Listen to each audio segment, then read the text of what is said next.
to care. At Best Cleaners, they strive to meet your every cleaning need, whether it is a simple floor cleaning, house cleaning, window cleaning, sanitizing job, or major water extraction. Best Cleaners is there for you. Best Cleaners is owned by the Warhots and Leputsky families and located in Paxinas. Best Cleaner proudly serves the region and surrounding areas. Call Best Cleaners today at 570-672-9114 or check them out online at www.bestcleanersllc.com and like them on Facebook.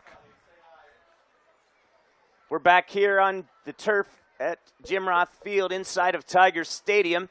Southern Columbia won the toss, deferred, so we'll see Central's offense first. And running, they ran a lot of different offensive formations. You know what I saw from them, Dave?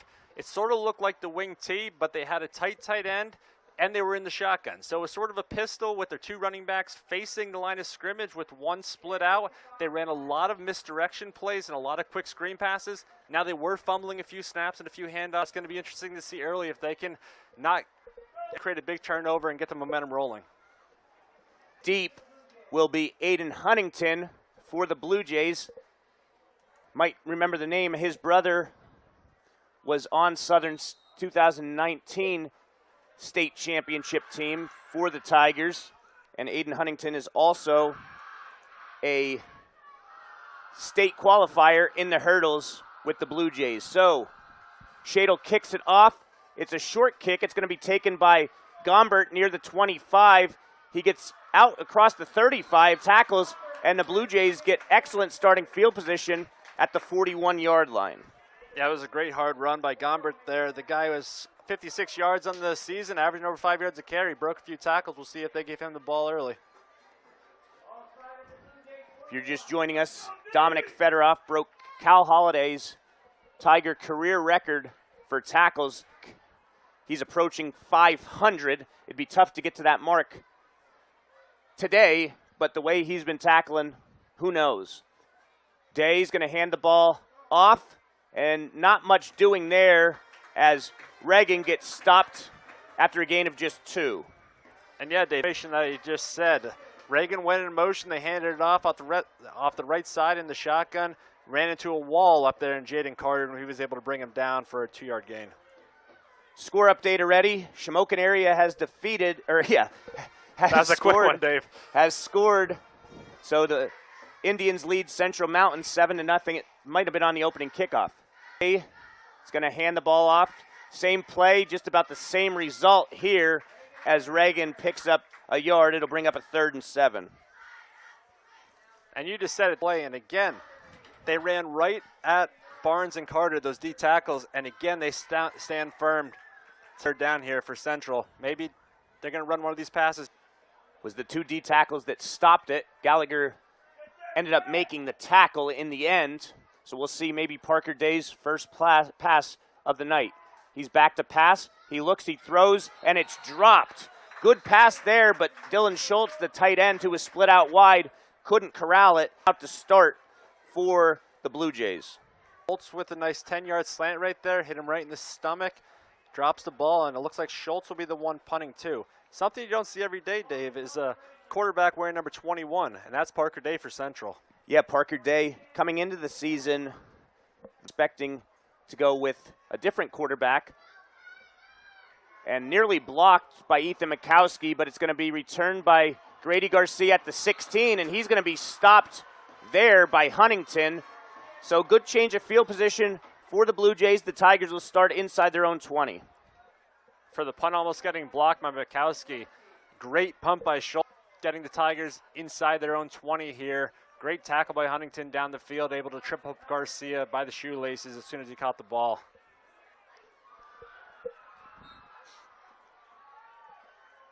So we're 1st and 10 for the Tigers from their 16.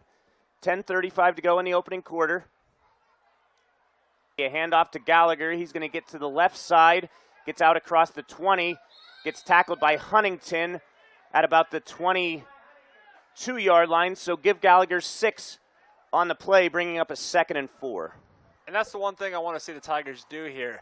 Gallagher extended the play too far outside. Huntington was able to come up from his safety position and make the tackle.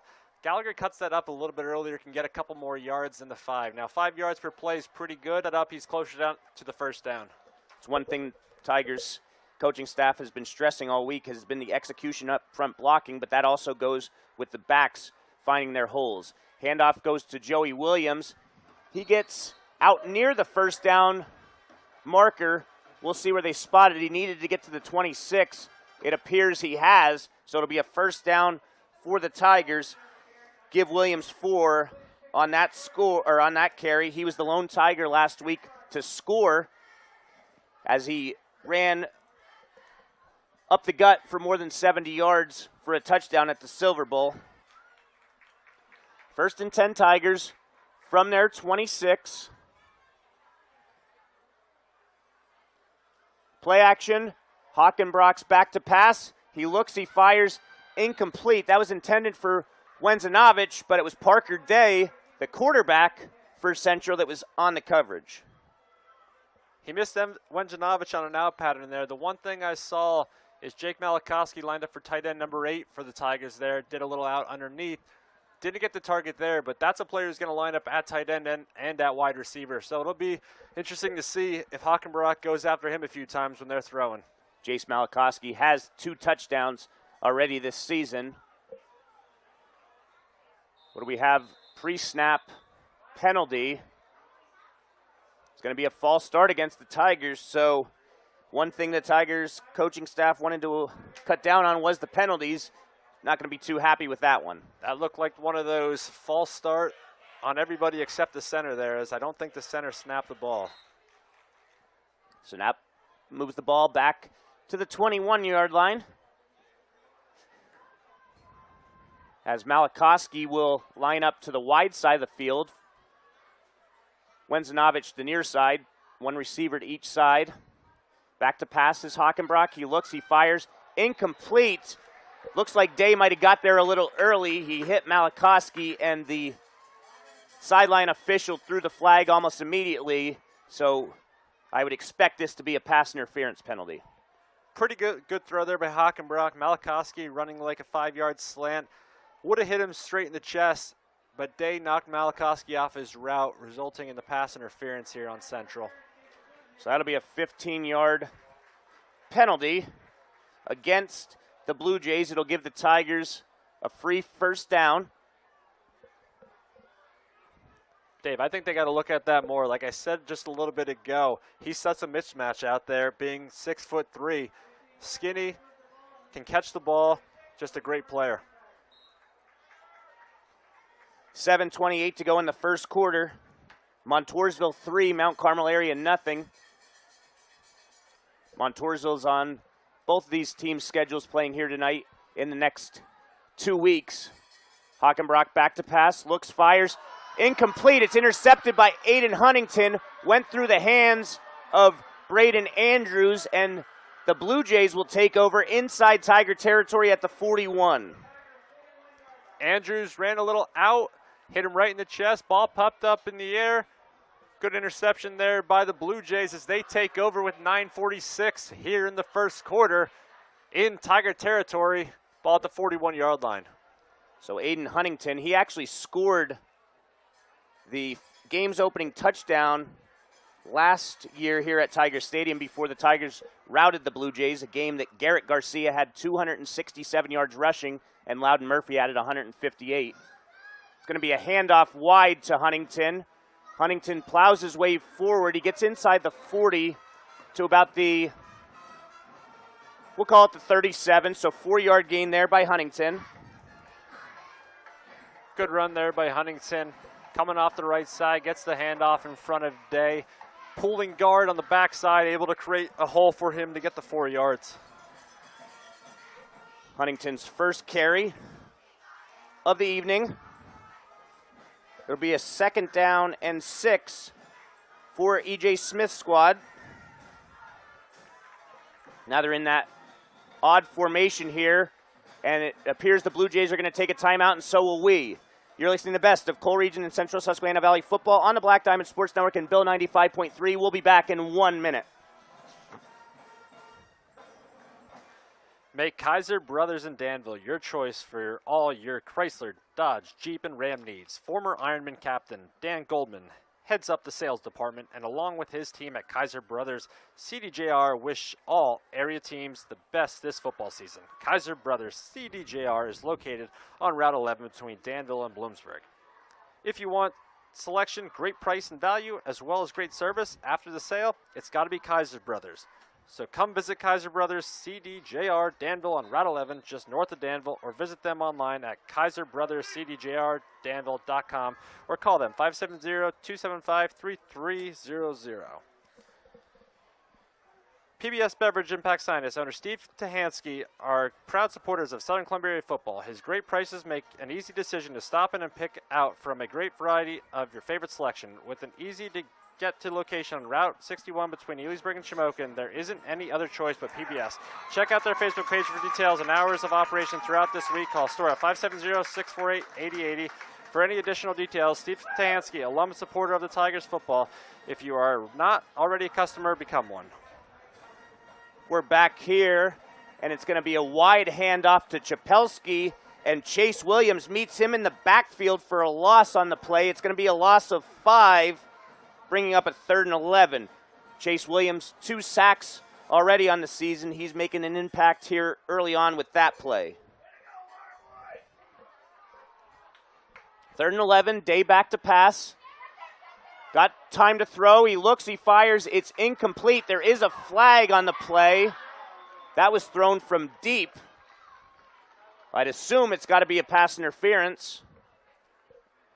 That's what it looks like, Dave. And Wagner-Novich was on the coverage, but I don't think the penalty was on him, as there was another receiver in the area being defended. We'll see what the refs have to say here.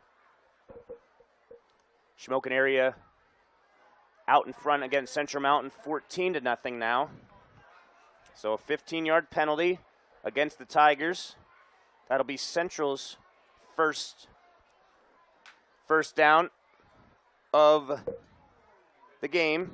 That was great protection, though, by the offensive line. Mikowski came ripping around the outside. Day was able to step up into an empty pocket and fire a dart in there. Ball's at the 26-yard line. 8:20 to play in this scoreless opening quarter. Day's back to pass. He looks, he fires. It's going to be broken up at the line of scrimmage by the outside linebacker, Nate Gallagher. Came out with a little different formation there as they go 4 wide. Quick pass was able to be broken up by the outside linebacker, Gallagher. 2nd and 10 here with 8:16 left in the first quarter. See here if Central opts to air it out again. They're going to have that pistol formation, as Chris mentioned earlier, with 2 wings to each side. Reagan behind the quarterback. Day back to pass, has time to throw. He's going to complete it to Huntington for a 1st down and more. He gets near the end zone. I think he stepped out of bounds at about the 2-yard line. There is a flag on the play, so we'll hold it until we get a decision from the refs. Either way, a good executed play there and good time to throw for Day. It was. He had a lot of time, was able to complete it to Huntington. Wagner-Novich threw his shoulder at him to bring down the tackle, and he just bounced off that and was able to get an extra 7-8 yards, something Coach Ross not going to be happy about, and a face mask on the defense, too, here as they move half the distance to the goal. They're going to be about the 2-yard line here, Dave. So that was a completion to Huntington. The ball is at the 2, so give him 20. It was at the 26, so 23-yard gain on the play and a 1st and goal from the 1-yard line, and it's going to be a false start against the Blue Jays. So much like Southern cost themselves last week at Mount Carmel area with a false start near the goal line, the Blue Jays commit a penalty there. And if you're a coach, EJ Smith, you hate to see that right there. Your team's on the goal line against Southern Columbia here, one of your rivals across the river. Everyone's getting antsy here, probably a little nervous. 6 yards to go here. We'll see what the Blue Jays can do. So 1st and goal from the 6.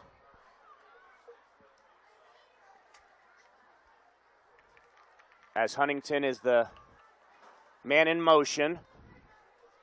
It's going to be a design keeper to Day. He gets inside the 5 to about the 3. So gets half the way there. It'll be 2nd and goal from the 3-yard line. Design run there by Day, sort of playing a little Buffalo Bills Josh Allen action. Tigers stand tall there, only giving up 3 yards as the ball's still on the, looks like the 3-yard line there. It's going to be a handoff to Reagan. Reagan is going to be close to the end zone. He's going to be a yard short. Coming off the bottom of the pile was Gallagher for the Tigers, so give Reagan 2 on the play. 3rd and goal from the 1. Reagan, senior, 3 touchdowns on the year, leading Central in yards this year with 384 yards, 48 carries. So he's going to be their go-to back here. See if they go to him again here on the goal line or if they keep it in Day's hands. Day's going to still be in that shotgun position. He's going to hand the ball off to Reagan, and Reagan is up the gut for the touchdown. Blue Jays take the lead with 6:51 to go in the first quarter. Great push there by the left side of Central Columbia's line, able to move the defensive lineman out of the way. Fedorov not there, able to make the tackle. Great run. Central takes the lead 6-0 with 6:51 here in the first quarter. Something we didn't see happening, Dave, right away with Central taking the lead, and great drive by them. No, and they took the lead, like I said, last year early on before the Tigers routed them. The extra point attempt is going to be blocked. So PAT blocked, 6:51 to go in the first quarter. Central goes out first. We'll be back in 30 seconds with Bill 95.3. Life is full of surprises. That's where Myers & Lynch Insurance comes in. Whether it's auto, home, life, or business insurance, they protect what matters most to you. An unexpected fender bender? Don't worry. Myers & Lynch Insurance will handle the paperwork so you can focus on getting back on track. When it comes to your home or your apartment, they've got your back. Fire damage or theft, their policies provide peace of mind. Plus, their rates won't break the bank. Secure your future. Visit their website at myersandlynch.com or call Myers & Lynch Insurance at 570-644-0371 because life's too precious not to be protected.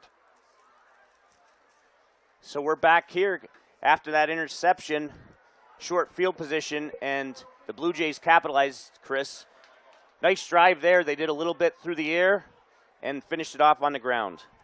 I think Central's coaches came in here thinking they're going to have to throw the ball, and they did a few times, and the Southern bailed them out with 2 penalties on that, a pass interference and a face mask, and then the big guys just ran it in. Great push by the offensive line for the Blue Jays.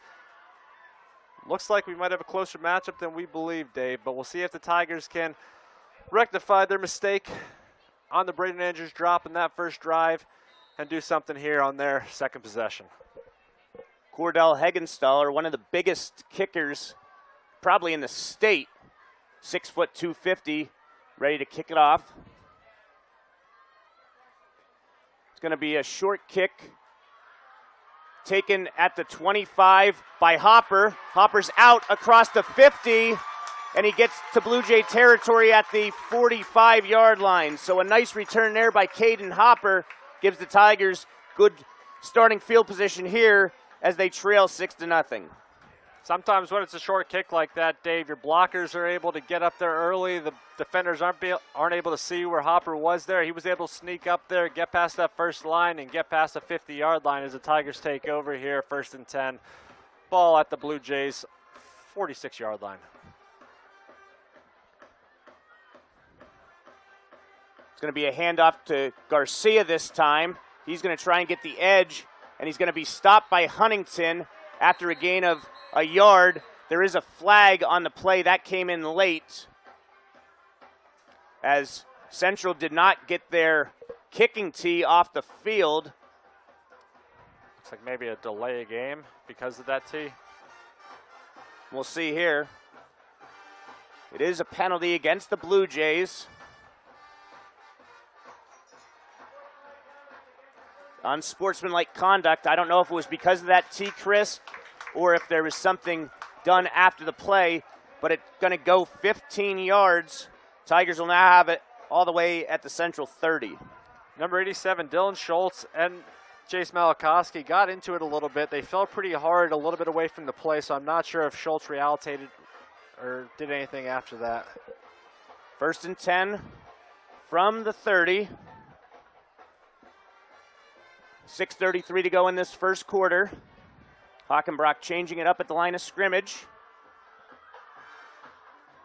Handoff goes to Garcia. Good blocking ahead. Garcia cuts back. He's inside the 20. Nice piece of running there by Grady Garcia as we enter the red zone. And this red zone potential scoring drive is driven by Blaze Alexander, Chrysler Dodge Jeep Ram Fiat of Lewisburg, helping you score big on savings. Great run by Garcia there, but that was all set up by I think the left guard or the right guard, Braylon Smith, Yep. who pulled and was able to clear 2 or 3 guys out. No one was able to touch Garcia to 10 yards down the field. Garcia and Smith, both freshmen. Handoff goes to Andrews. And another flag, Chris. This is the 7th penalty already, the 4th against the Tigers, compared to 3 against the Blue Jays. And another false start, Dave. And maybe that just has something to do with cadence. It's your 4th game with a freshman quarterback, so maybe his cadence is a little off. But we'll see how that progresses here the rest of the game. Yeah, Hockenbrock starting this year for the first time as a sophomore. 1st and 15 now from the 23. Big central student section over there, Chris. Their student section almost outmans the rest of the bleachers combined for the remaining fans. Handoff's going to go to Talon Pyatt. Pyatt's going to get his first carry. He picks up about 5 on the play, so he's tackled by some of his former teammates there. Zeisloff's the man that made the stop, but Pyatt's definitely got some strength to him, Chris. And he's staying in the game. Last week he had a run on a 4th and 1 against Mount Carmel where he just went straight at him, made a tiny little cut, and was able to get that 4th and 1 in a crucial moment. Powerful back, short. Low man usually wins. It's going to be Grady Garcia this time again. He breaks a tackle. He's going to be hit at the 15. We do have another penalty on the play as a flag is thrown right by the line, so I'm assuming it's going to be a holding call. We shall see here. I believe it is. Braylon Smith threw his hands up in the air. It looked like one of those guilty holding calls there. So 5 penalties already against the Tigers in this ugly first quarter for the black and gold. Still 5 minutes to play.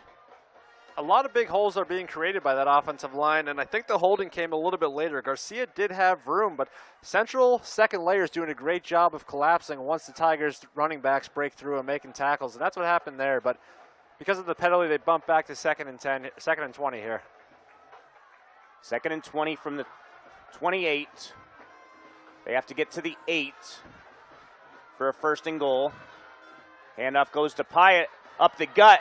He breaks a tackle, breaks a second tackle. Nice run there by Pyatt as he picks up the penalty yardage and gets another yard in addition to that. So give Pyatt 11 on the carry, setting up a more manageable 3rd and 9. Boy, those are the kind of runs you love to see, Dave. Like I said, low man usually wins, and he came through that A gap there with a full head of steam. Broke the first tackle around his legs, ran over another guy. Great pickup by the Tigers there on 2nd down. 3rd and 9 coming up from the 17. Hockenbrock back to pass. He looks, he fires. He's got a man out there, and it is dropped. It was juggled at first. Looked like Kissinger tried to corral it, but couldn't get his feet in, or maybe the ball popped out. That was as far away from us as possible. Nonetheless, incomplete pass brings up a 4th and 9 from just inside the 20, 4-down territory for the Tigers. Spot on throw by Hockenbrock there. Hit Kissinger right in the hands. Great throw on like a 15-yard out from the far hash. Tigers are going to go for it here on 4th down. 4th and 9 from the 18. Hockenbrock back to pass. Looks, fires, and it's going to be caught for a touchdown by Braden Andrews. Hockenbrock 2 weeks ago threw 3 4th down touchdown passes, and he does so tonight from 18 yards out for the touchdown.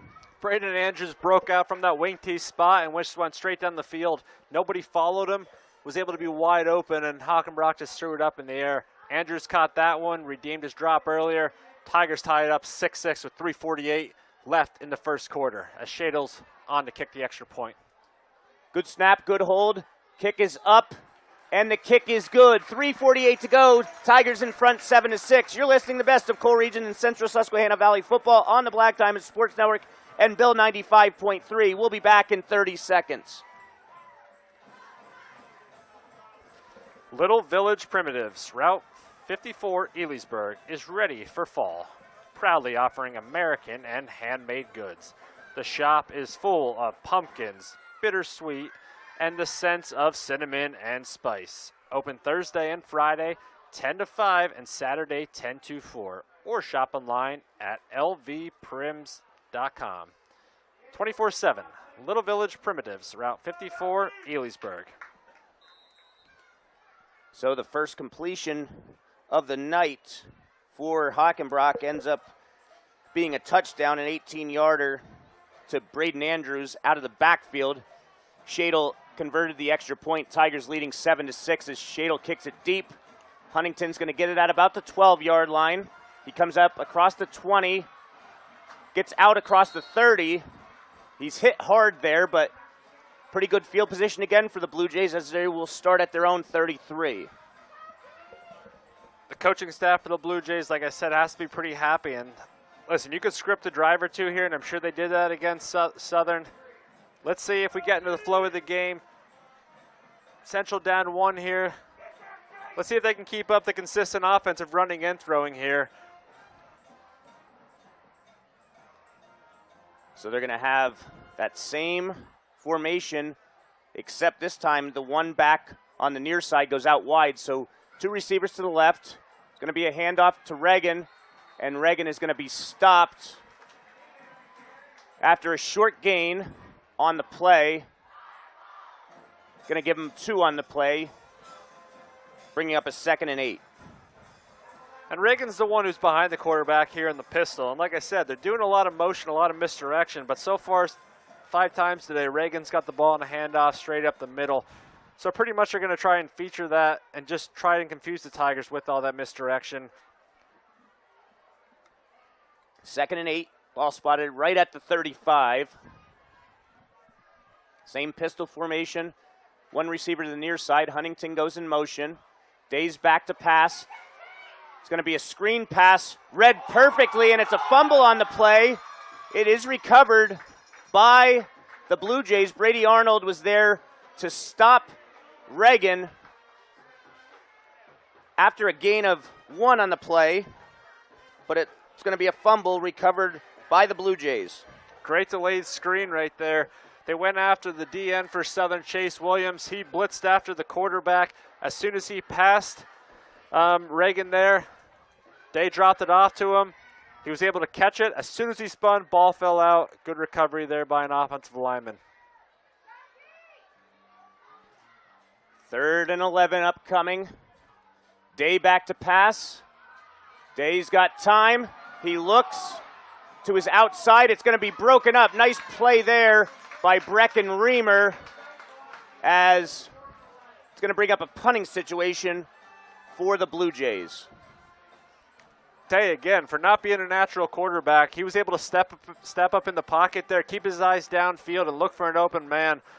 Almost a completed pass for a first down, but Brecken Reamer with a great play, able to dive and break the ball up there. Central looks like, yes, they do. They got their punting unit out as Schultz is going to be back there to kick the ball away. Andrews and Garcia back deep.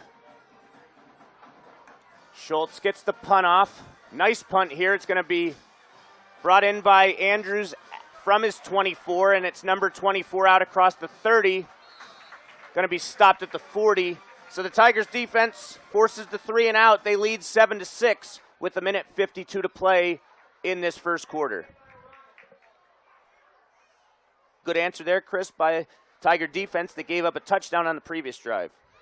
It was, and You know what? They were helped by a Reagan drop there. If he catches that, it was pretty open in front of him on the screen pass, but sometimes you get lucky, and we'll see. And there's been a couple drops today on both sides, so it all evens out. Let's see what the Tigers can do on their third drive of the game.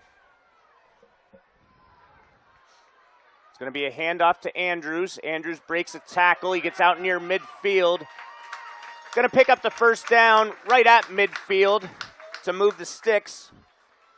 And that's Andrews' first carry of the game. Ball right at the 50-yard line. Nice hard run on the outside. Able to break a couple shoestring tackles, get the first down for Southern here with 1:33 left in the first quarter. 1st and 10, right at the SC logo in the middle of the Tiger turf. Handoff goes to Garcia. Garcia tries bouncing it out wide, and he's going to be thrown down for a loss. On the stop there was Chapelski. Loss of a yard on the play. Great read there by Crew Kapelski. He was able to break off his middle linebacker position. Got shot out of the cannon, took Garcia down for maybe a 1 yard loss there. Back into Tiger territory at the 49. Under a minute to go here in the opening quarter.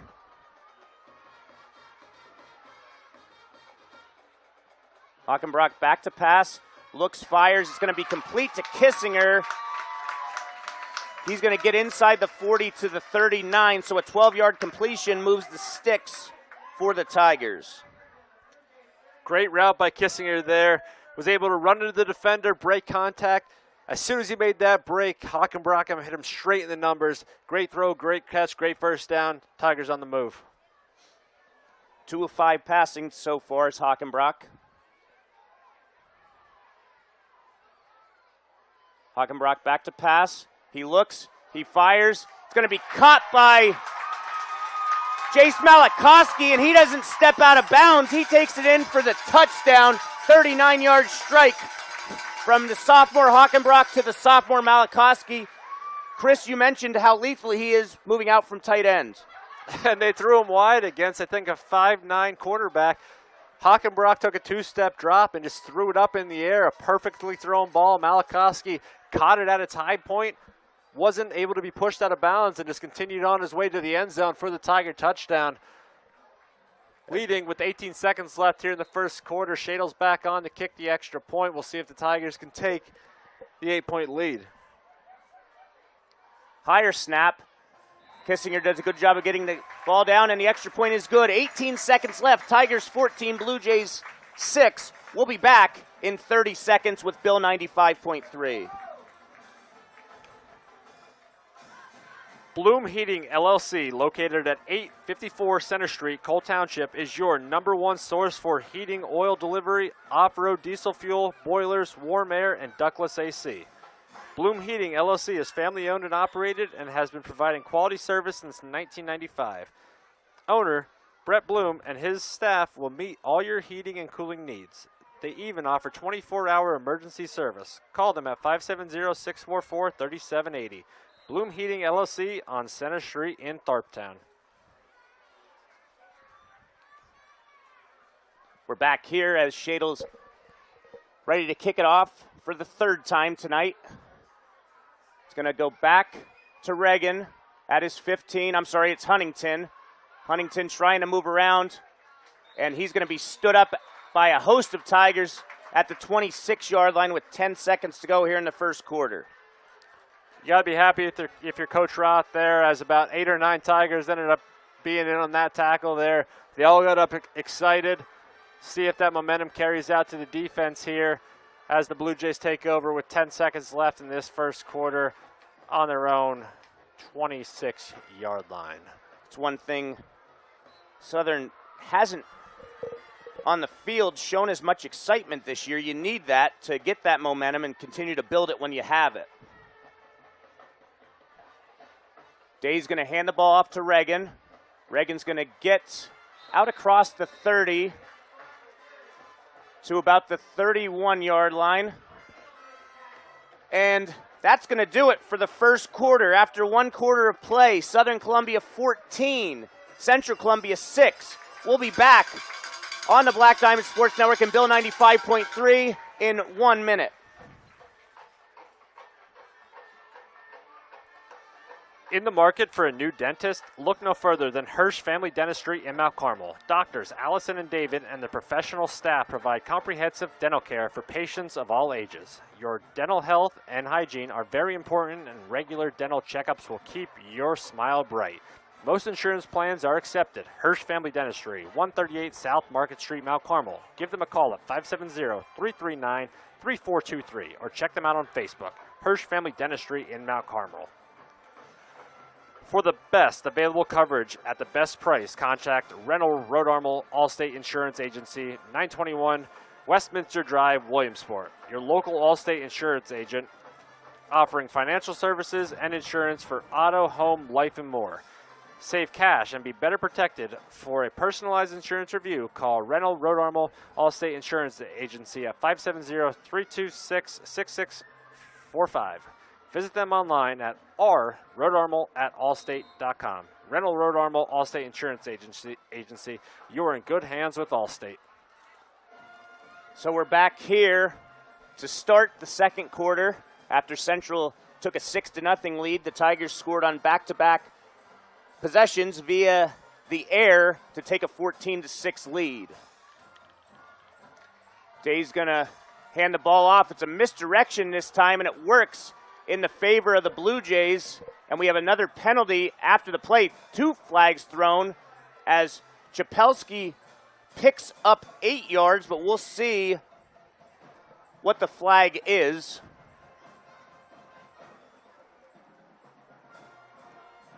You said misdirection there, Dave, and that was a pretty cool play design.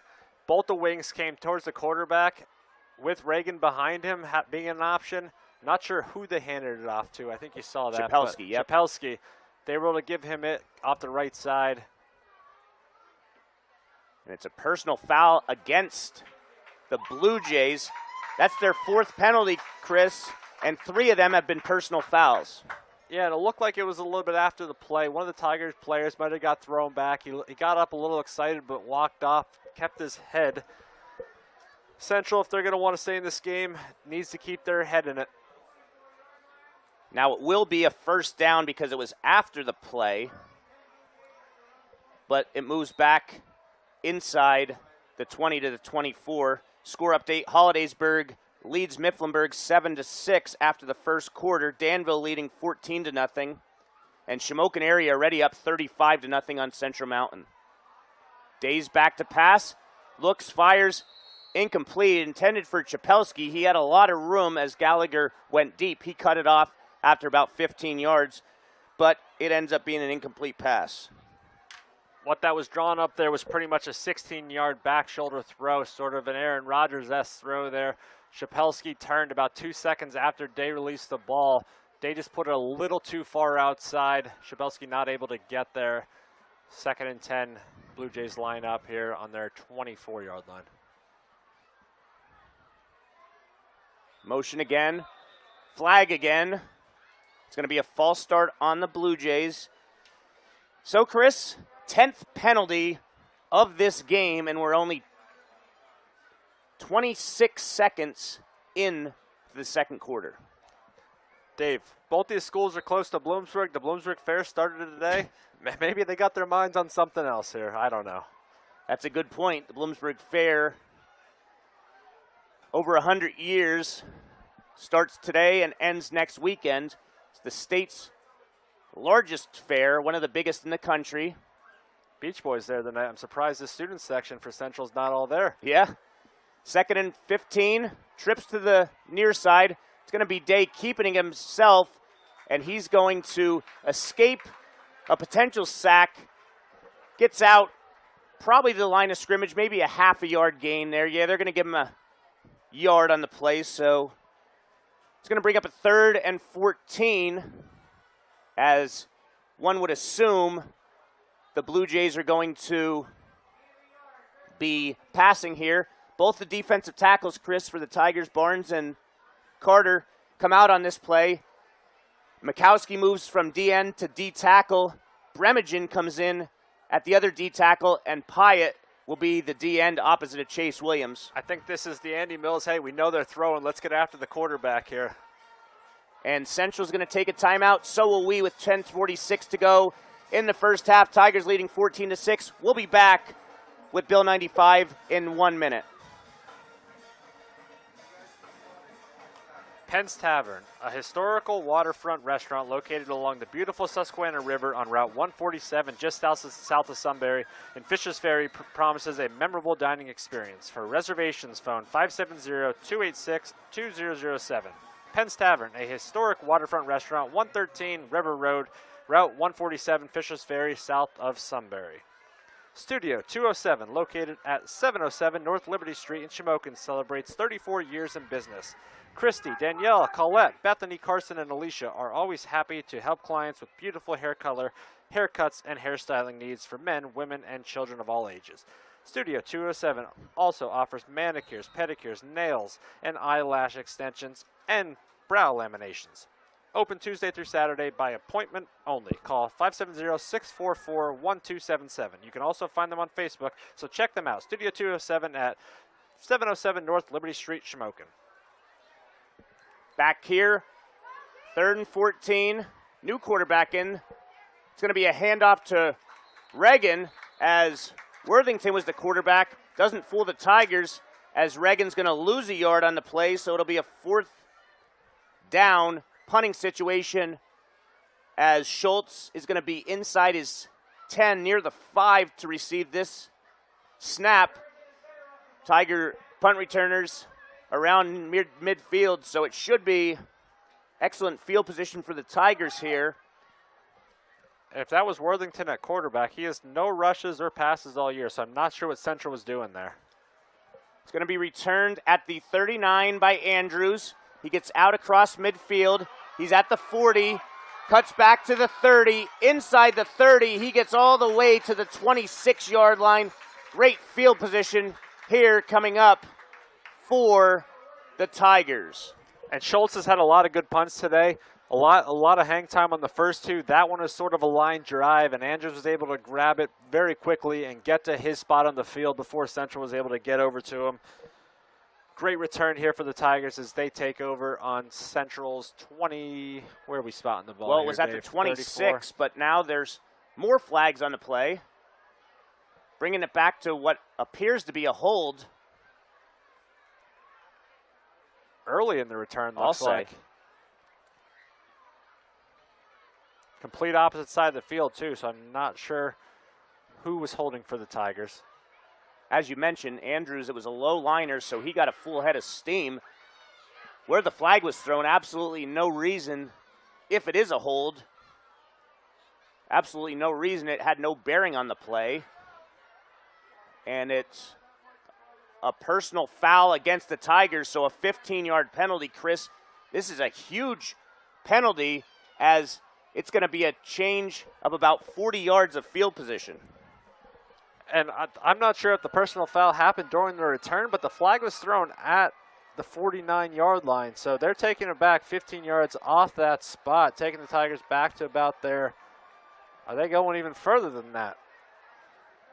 So more like a 50-yard change in possession. I don't know how it went from the 49 to the 25. That was more than 15 yards, it appeared, but nonetheless, Tigers will have it from their own 25. And what do we have? Another flag. I don't know if it's a flag or the ref's blowing the whistle here to stop play. Maybe they saw what we saw, that they moved the ball 24 yards instead of 15 yards. As Hollidaysburg goes up 14-6 on Mifflinburg. So the official is going to go back and play. I'm not exactly sure what the stoppage was for. They're certainly getting those whistles a lot of use tonight, though, as Gallagher has it, tries to break to the outside, picks up a couple on the play, give him 2, bringing up a 2nd and 8. And I like that run by Gallagher there. He went off the left side, good penetration by the outside of Central's D line, and you know what? He couldn't break out anymore. So he took his loss, got 3 yards there, and you know what? 3 yards of play is going to get you first downs all day. So good run there by Gallagher as he picks up his 3 yards with 28 left here in the second quarter. Tigers just outside the red zone, it appeared to start this drive. Now they're inside their own 30, leading by 8 points. It's going to be a handoff up the gut to Pyatt, and he rumbles forward to the 40-yard line, a gain of 12 on the play for the junior. And I'm trying to think of a comparison for Pyatt, though, because you sort of compare him to like a Darren Sproles in the NFL, he's small and you can't really see where he's at. And by the time he gets to the second level, he's running into you. But he's bulkier than that. So he's sort of like a Darren Sproles, Josh Jacobs sort of little combo there. Good running back, seeing more time than he has in the past here this game. 1st and 10 Tigers from the 40. Handoff goes to Garcia. Garcia gets across the 45 to the 47. 7-yard pickup there as the Tigers move it near midfield. It'll be a 2nd and 3 upcoming. And again, Pyatt with a huge play. He was the lead blocker on that one. Blew up the middle linebacker, letting Garcia get to the secondary before they brought him down. 2nd and 7 upcoming. Shamokin leads Central Mountain 49-0, just 4 minutes into the second quarter. Pyatt gets across midfield, gets inside the 45. So give him about 10 on the play. However, you guessed it, another piece of yellow laundry on the field, holding Southern Columbia. Looks like that was on number 74, Aiden McHale, the center, I believe. He's also putting his hands up in the air. Maybe the left guard, Aiden McHale. Apologies. No, McHale's the center. You're right. Okay. Yep. So it was in the interior for sure. So 2nd and 10. I guess it was downfield where the hold was to bring it back to just a 2nd and 10.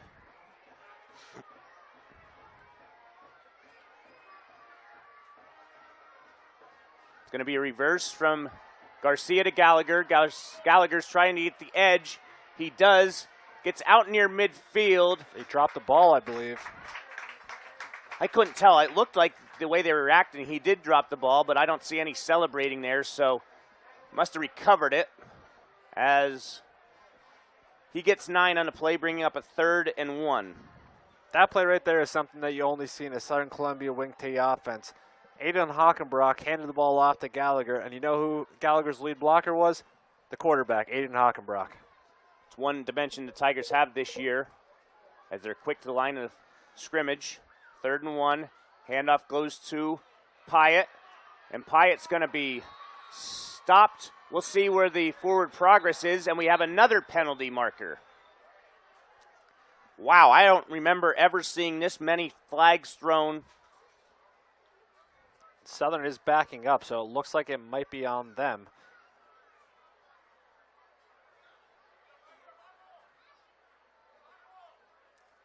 Gombert there did a phenomenal job bumping up and making the tackle on sportsmanlike on the Tigers.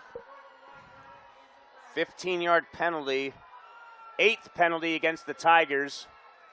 Brings up a 3rd and long from the 34-yard line. And this is just something that you hate to see as a Southern Columbia coach. I mean, you did it last week. You got to the red zone 3 times, and penalties ended up killing you. And on sportsmanlike penalties, there's something that can be prevented. You know what I mean? All you have to do is hold your head together, not do anything that's outside the game of football, and you're not going to get called for that. And so far, that's Southern's 2nd or 3rd of them this game. So Quinton's coming out, it appears. Are they replacing their entire line? How's it 4th down? Oh, because of the penalty, yeah. So it's a punting situation here. And obviously, he's got a punt. Would have been probably 4-down territory. It was either a 1st down or a 4th and 1, but penalties cost the Tigers on that drive.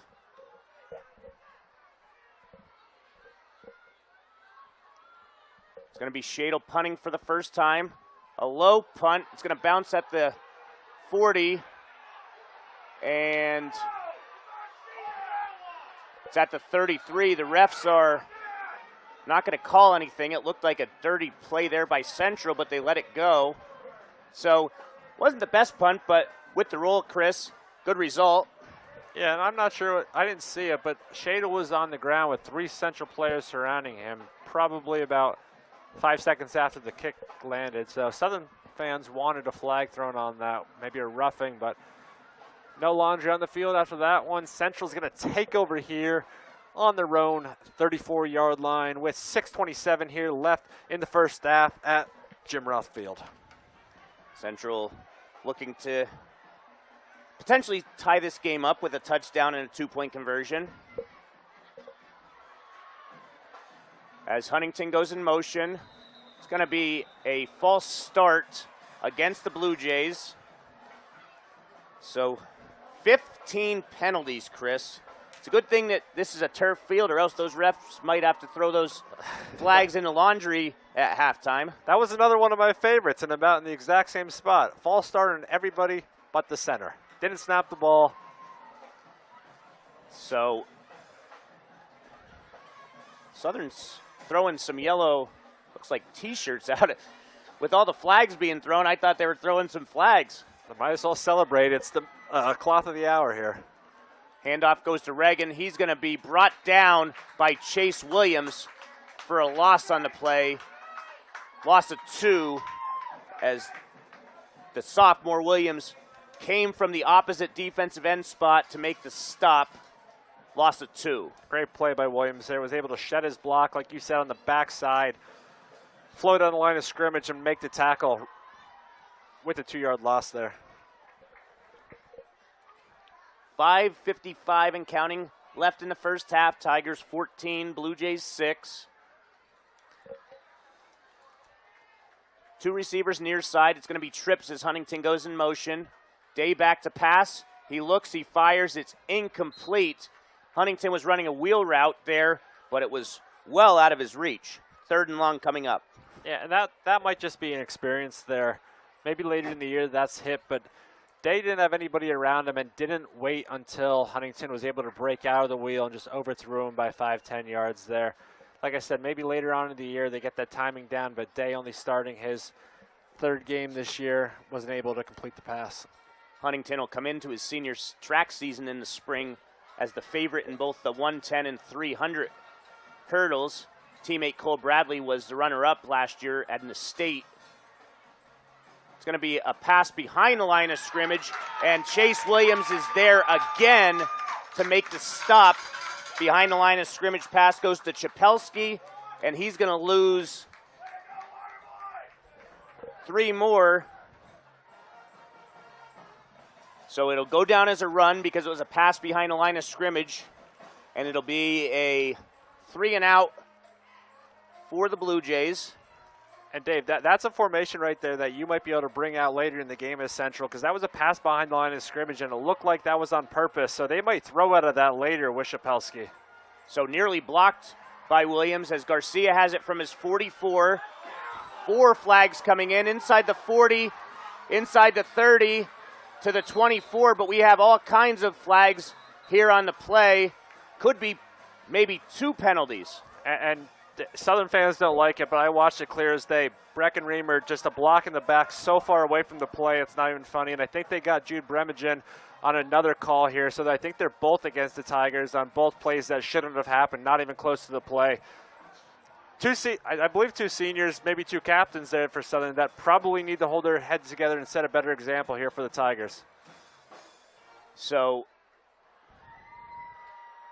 we'll wait as they sort this out. Literally every official on that play threw a flag. And and like I said, those fouls right there aren't just little tic-tac fouls that you might throw your hands up and, hey, why did I get called for it?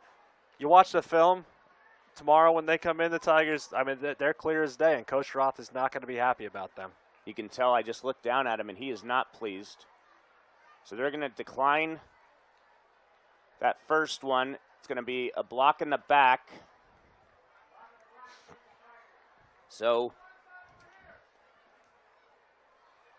what, again, could have been great field position for the Tigers.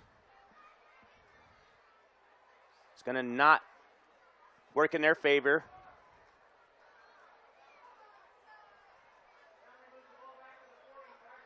Tigers will start with better field position this time than the last drive, but still, big change in field just off of silly mistakes. Ball at the Tiger 40. Handoff goes to Garcia.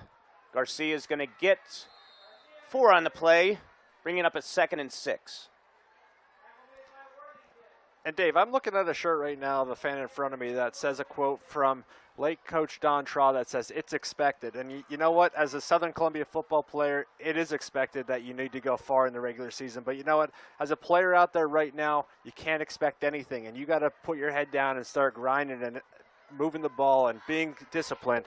And you know what? And that's how Southern gets to where they were and won so many state championships. 9 penalties already. Handoff goes to Williams. He's going to break a tackle, get a first down and more. We have a couple flags. I'm assuming this is a face mask. 6, 10. He gets 12 on the play. Nice hard run there by Williams, as he's seen a lot of time taken from him by Talon Pyatt tonight. But you know what? He got his opportunity there and ran harder. Sometimes little competition in the backfield is better. Great run there by Williams, as it looks like we're going to get additional yards. So give Williams 12 on the play. Personal foul face mask against the Blue Jays.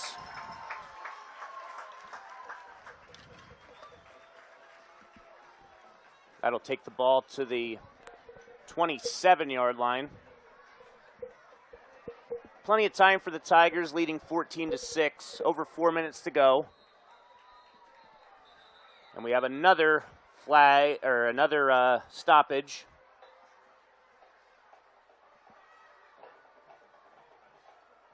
And they move the ball back a yard. Guess the official spotted it in the wrong spot. Should be pretty common knowledge. Go up 15 yards. It's going to be a handoff to Andrews. And Andrews actually gets tripped up by his pulling guard, Jude Bremagen. Takes it to the 25 to pick up 3 on the play.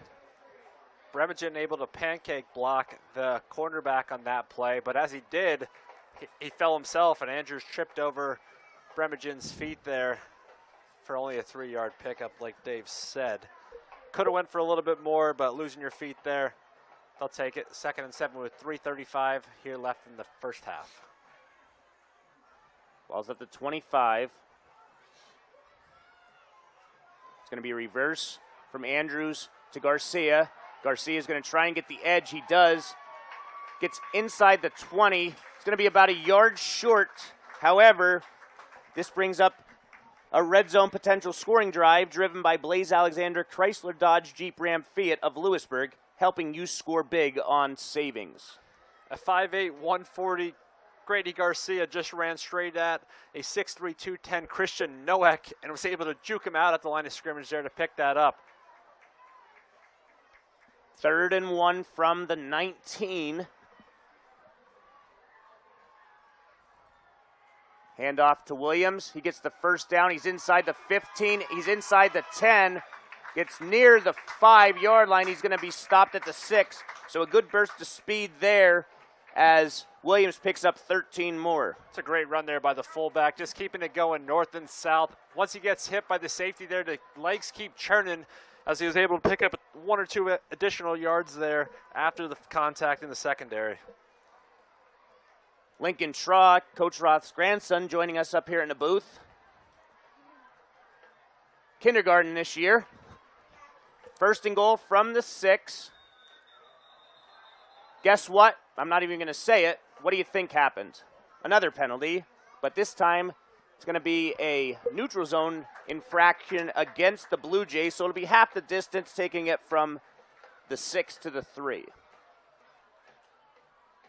And you know what here, Dave, with 2:15 left on the clock, you are on the, it looks like the 4-yard line here. I think they're going to try to punch it in. I don't think they're going to give any pass attempts here. think if they do get stopped, they'd rather the clock tick away, not give Central any chances here going into halftime. Hockenbrock doesn't have to snap it too soon. Snaps it with 13 seconds on the play clock, and I wonder what happened. Oh, another flag. I think there's a full moon or something tonight. I'm not sure. I can't see it right now, but I saw it last night, and it looked pretty full. I don't know if that's doing anything here, Dave, but this might be the most flags of the stadium's seen in its historic history. Neutral zone infraction against the Blue Jays, so this one's going to be a 1 yard. You would have thought they would have learned their lesson on the last play, but ball's going to be at the 2 now. And the clock's going to continue to run here, so Hockenbrock could actually run it down another 25 seconds. And this is just taking more time away. Yeah, there's no reason to snap it. And that's Plenty why of time. I believe Coach Roth declined that penalty so they could run that 25-second clock off. Handoff's going to go to Andrews. He's going to try and get the edge, and Andrews does from 3 yards out. Braden Andrews, touchdown for the Tigers. Great run that he was able to beat all the defenders to the corner, was able to walk into the end zone. Touchdown Tigers as they take the 20-6 lead here with under 2 minutes left in the first half. Shadle's out to kick the extra point. So Andrews caught a touch, now runs one in. It's our first score of the second quarter. Good snap, good hold, kick is up. And the Columbia 21, Central Columbia 6. A minute 40 to go in the first half. You're listening to the best of Coal Region and Central Susquehanna Valley football on the Black Diamond Sports Network and Bill 95.3. We'll be back in 30 seconds. If you're looking to score a touchdown with a new bank, pass the ball over to UNB Bank. Locally owned and operated for over 115 years, UNB Bank provides checking and savings solutions, mobile banking, and low fees. UNB Bank also provides lending that is local with quick response time on applications because decisions are made locally. Score that extra point today with UNB Bank. Call 1-570-339-1040 or visit www.bank online. UNB Bank, member FDIC, equal housing lender. We're back here as the Tigers are ready to kick it off. Shadle kicks it off. It's going to be a shorter kick. Dies at the 23-yard line as Huntington picks it up there. And Nolan Wittig's there to make the stop. So a good special teams play there by Wittig. Have it from their own 30 with a minute 35 to play in the first half. After leading 6-0, 21 unanswered points. Tigers. If I can describe that kick right there, it looked like your plays out of the bunker at the local golf course, Dave. That thing's bit back hard, sat there. Huntington had nothing else to do, just pick it up, and the Tigers were right there as soon as he grabbed it. Still enough time, but Central did have to their timeout, so we'll see if that comes back to haunt him here. Day back to pass, looks, fires. Nearly intercepted. Was it intercepted? No. As the receiver got whacked on the play. Diving interception attempt to no avail. 2nd and 10, the clock stops. And this is what the Tigers defenders can do. They can sit back, make sure nobody gets behind them, and when the ball is thrown, they can break on it and hit these receivers hard. And there, the ball popped up in the air. Central lucky to not turn the ball over there. 2nd and 10, clock stopped at a minute 28. Day, a design keeper, and he's going to be hit initially by Williams and then brought down. Barnes. Also in on the stop was Fedorov. No gain on the play. Southern could use timeouts here. I'm surprised they're not. And I think Tigers will take a timeout, and so will we. We're going to take a 30-second timeout this time. You're listening to the best of Coal Region and Central Susquehanna Valley football on the Black Network, where you can always get your game on, and Bill 95.3. We'll be back in 30 seconds.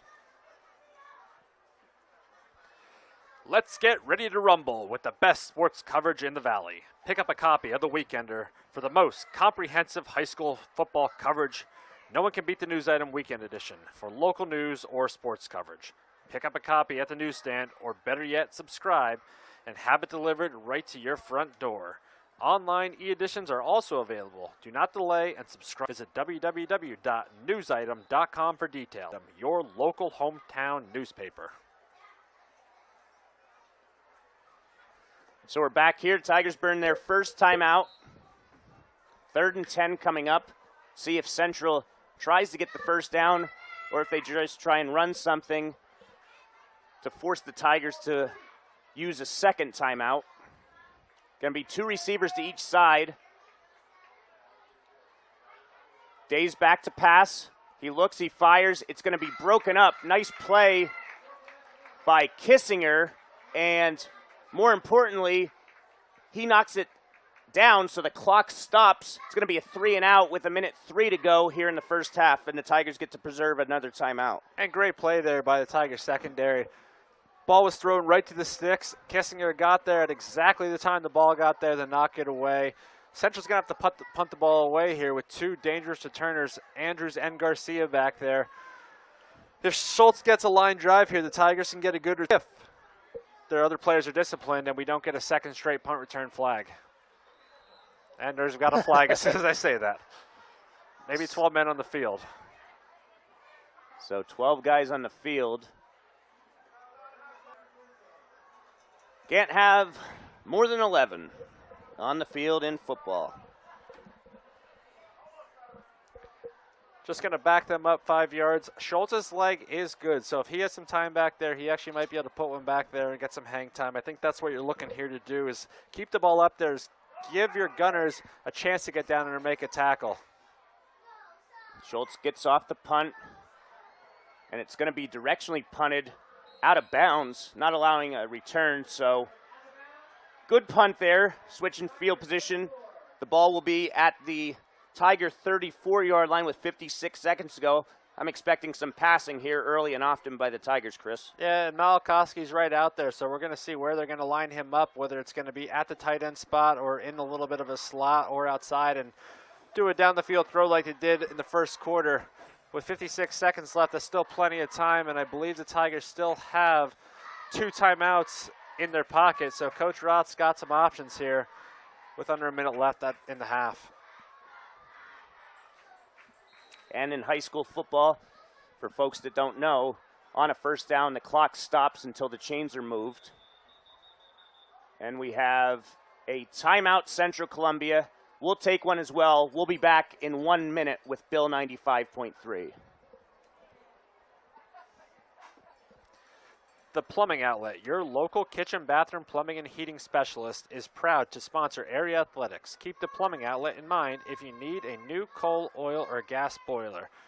The Plumbing Outlet also carries a full variety of kitchen and bathroom cabinets and accessories. Before you buy, visit your hometown specialist at the Plumbing Outlet on Route 61 between Shamokin and Coltmont. Give them a call at 570-648-0711 or visit their website at www.plummingoutlet.com. Concerned about not having what it takes to find a living wage job locally? An associate's or a certificate could provide you with the necessary training. A new community college in the central Susquehanna Valley means you wouldn't have to travel to Nanticoke, Scranton, or Harrisburg. Susquehanna Valley Community Education Project proudly supports Danville area, Mifflinburg area, Mount Carmel area, Shamokin area, and Southern Columbia on Black Diamond Sports Network. Good luck to all teams in Montour, Northumberland, Snyder, and Union counties this season. For more information and courses now offered, please visit www.newcommunitycollege.org or click their banner on the Black Diamond homepage. We're back here out of the timeout. Hockenbrock back to pass. He completes it to Andrews. Andrews is going to be thrown down after a gain of 5, and we have another flag on the play. Yeah, the tackle was made by Andrews' helmet and nothing else. Wrapped up and thrown down to the ground. Tigers might get 15 extra yards out of this. I don't think he grabbed the face mask. I think it was just I don't think he did either, but I think a little bit of the aggressive throw down. Yeah, it was was the face mask. So I guess that's what made him go down like that. I don't often talk about in the GDK development halftime stats, I don't usually talk about penalties, but I'm going to have to add up the yardage here because it's simply remarkable on both sides. Back to pass, Hockenbrock. I think he might have had his arm hit at the line of scrimmage. as it only went about 4 yards. Yeah, that was a one-step drop there. Tried to hit a quick out, and it looked like big Cole Hummer in there at 6 foot 245 was able to get the initial pressure and back the lineman up into Hockenbrock. As the Tigers here on the central side of the ball, 44-yard line with 42 seconds left on the clock. Cole Hummer made it to states last year in the shot put as well for the Blue Jays. 2nd and 10. Hockenbrock back to pass. Looks, it's going to be a screen to Pyatt. Pyatt's inside the 40, and he's going to pick up a first down on the play. Takes it to the 33-yard line, a pickup of 12. Great patience there. Got the screen pass, waited for his blocker, John Quinton, to get out there. Great block by him. That's what sprung the play. So Tigers, incomplete pass there, brings up a 2nd and 10. And some pressure in Hockenbrock's face right away. He saw Garcia there. Nobody was open, but threw it over his head. Pretty smart choice to make sure the clock is stopped and not use one of those valuable timeouts with only 24 seconds left here in the half. Tigers do have 2 timeouts remaining. Ball's at the 33-yard line.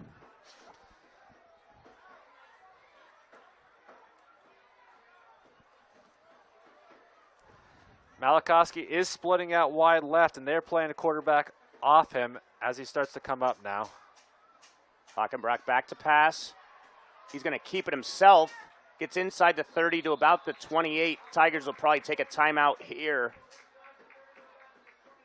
And we'll take a timeout as well. 18 seconds to go. Tigers leading 21-6. We'll be back in 30 seconds. Sunbury Motors has been the area's total automotive solution since 1915. The North 4th Street Auto Plaza Sunbury has an unbeatable selection of new Fords and Hyundais. Sunbury Motors Kia is the #1 Kia dealer in central Pennsylvania and is located on the Golden Strip in Hummel's Wharf. For your next vehicle, visit Sunbury Motors at the North 4th Street Auto Plaza Sunbury. Sunbury Motors Kia, routes 11 and 15, Hummel's Wharf, or go online at www.sunburymotors.com. So we're back here as the teams are in their huddle during this timeout. 18.1 ticks remaining on the scoreboard. Southern will have a 3rd and 5 out of the timeout from the central 28-yard line. Still 1 timeout remaining for the Tigers. With 18 seconds left, nothing's out of the equation. I could see another screen pass here that gets them the first down with only 5 yards to go, and then come up and spike it, or just run a play. Hockenbrock back to pass. He looks, he fires, gets the ball away, but he had pressure and I'm right surprised away. That's not intentional grounding. Yeah. He just threw that away inside the pocket. And again, people all around him. Refs might be discussing that right now, which that's going to be a loss of down, but it is 4th down anyway. So that might back the Tigers up into a puntable distance if then they did throw the flag. Yep, that's the right call. Intentional grounding. Can't really fault Hockenbrock on that. He was just trying to get rid of the ball to stop the clock and preserve a timeout. That is true. As a sophomore, he'll learn, but on a 4th and 5, right there, you just take a sack. You do have a timeout left, and as Dave mentioned, any first down is a stoppage of the clock. But Southern will probably have to punt here on a 4th and 15. Yeah, we'll see. I mean, Blue Jays offense hasn't done much of anything since that touchdown on their second possession in the first quarter, about the midway point of the first quarter. Since then, it's been the Tigers' defense dominating. Intentional grounding. And that is true. I know in the Milton game, they gave a lot of just 4th down heaves to Hockenbrock, and he was able to execute on 3 of them that game. So maybe the offense will stay out with 13 seconds left and just throw one up, and you're going to take about 5-6 seconds left on the clock and give Central no time to do something. I thought intentional grounding was 10 yards. It's only 5 in high school? Well, it was 4th and 5. Now it's 4th and 15. Oh, yeah, duh. I was looking at where they moved the ball to.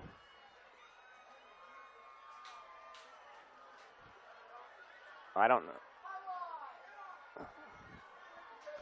But they spotted the ball. Weird. They only took it back 5 yards. It's like it ends up being a 10-yard penalty, but it was weird how they handled that. It looks like it's all sorted out now. Tigers are going to go for it. And they do have Malakasi against single coverage, so I won't be surprised if he just throws one up to him on the outside. And he drops a snap. And we have a penalty on the play, another one.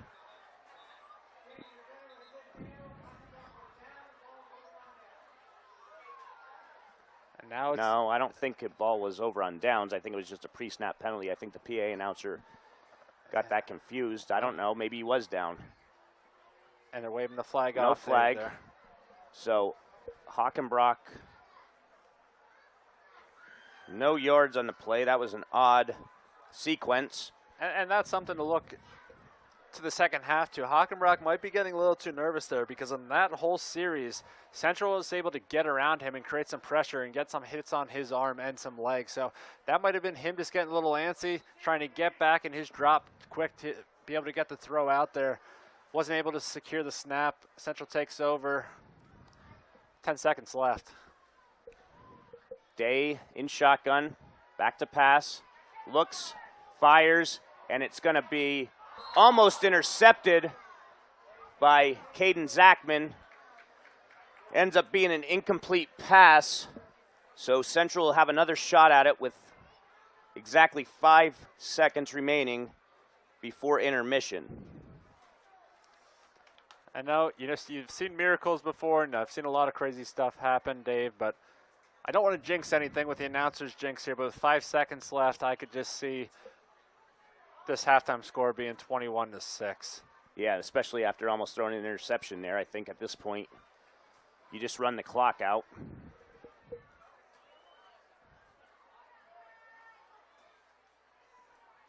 No, it's going to be a roll out to the right. Incomplete pass. And guess what? Well, we'll see. If it's a hold, the Tigers will just decline it. I would assume so, but another piece of laundry, and it looks like that's what it's going to be. So I think we're going to go into halftime here. We'll see. They're going to decline it, I think. If it's a hold, for sure they will.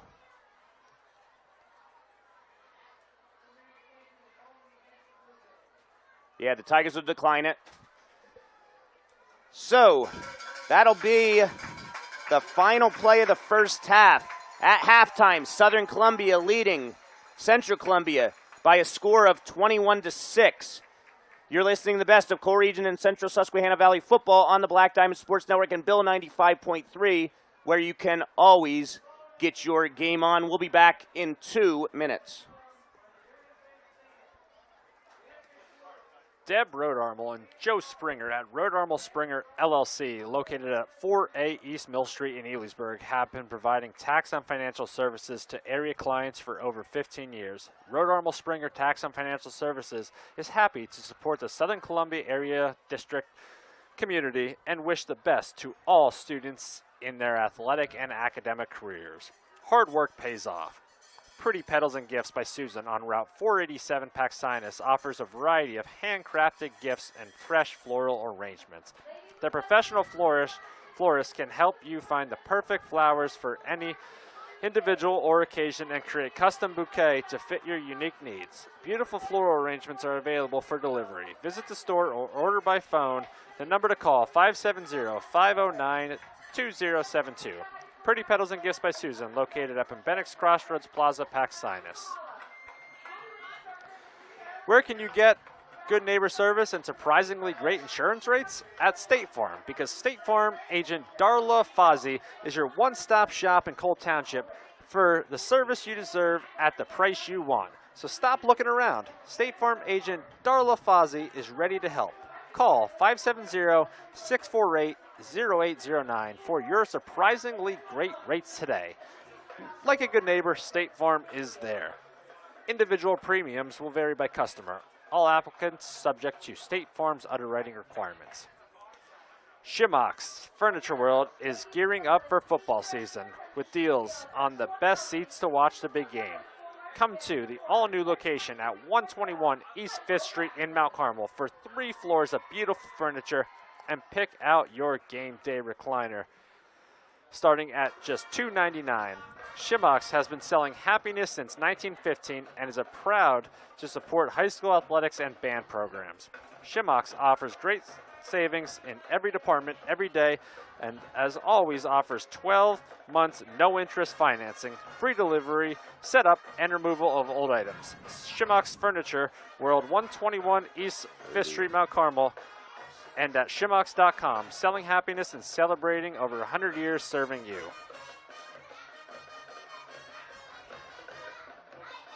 So, we're back here, and Chris, just your thoughts on that first half. I'm going to let you kind of describe it as I'm still tallying up the penalty yardage here.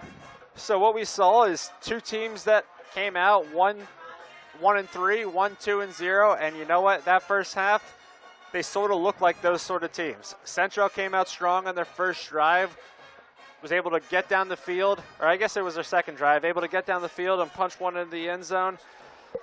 Hard-fought runs, a few penalties by the Tigers, and passing helped them out and was able to take the 6-0 lead. The Tigers end up answering that with a touchdown by Braden Andrews.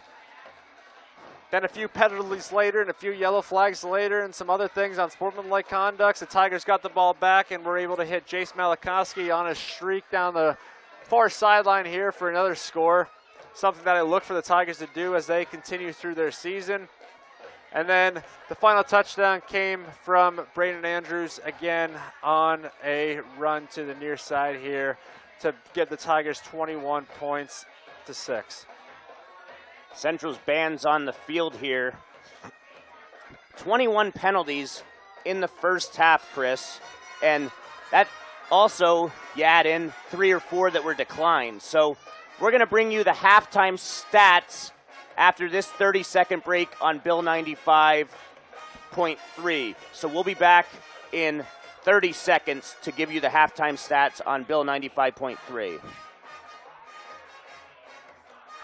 The halftime stats are being brought to you by the Welsh Family GDK Development of Shamokin and its subsidiaries, the Burger King, with locations in Elysburg and Sunbury. And our Twitter feed is at Black Diamond SN. You can always search for scores and upcoming games. We will also, in the second half, bring you Chicatano Ace Hardware game-changing moment. So we're back here for the halftime stats, and we'll start with the Blue Jays. On the ground, Reagan, 8 carries for 10 yards and a touchdown. Huntington, 1 carry for 4 yards. Chapelski, 3 carries for no yards. Day, 3 carries for 4 yards. Through the air, Day is 2 of 11 for 24 yards. No touchdowns, no interceptions. Huntington caught a 23-yard pass, and Reagan had 1 grab for a single yard.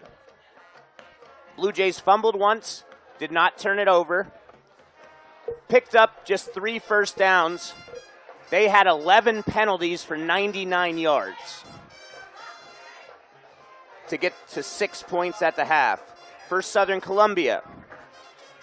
On the ground.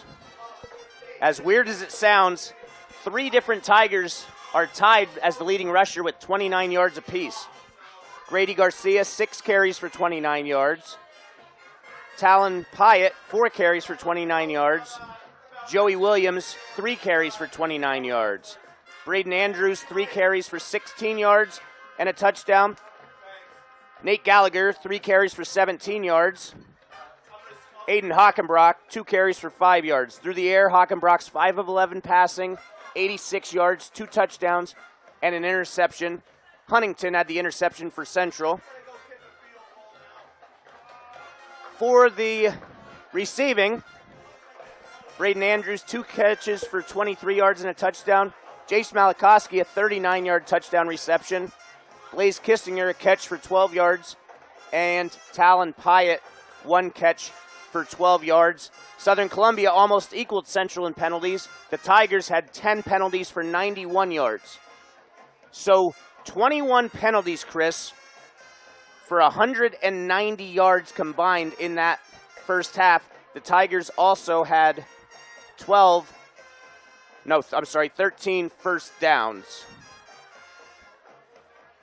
As we are here at the half, the Blue Jays band is on the field. Southern led 14-6 after the first quarter. Andrews scored with 1:40 to go in the second quarter as the lone touchdown. And that's what has us at the half. Southern Columbia 21, Central Columbia 6. And with this being a lot of penalties, some of the other games, Chris, are already into the third quarter. 31 seconds into the third quarter, Mount Carmel area leads Montoursville 24-17. 20 seconds into the third quarter, it's Danville leading Milton 35-0. At the half, Hollidaysburg 28, Mifflinburg 21. And get this, the undefeated Shamokin area Indians lead Central Mountain at Kemp Memorial Stadium 63-0 at the half. Dave, the buzz in Shamokin has been unbelievable. They're seeing good football for the first time since about 1993.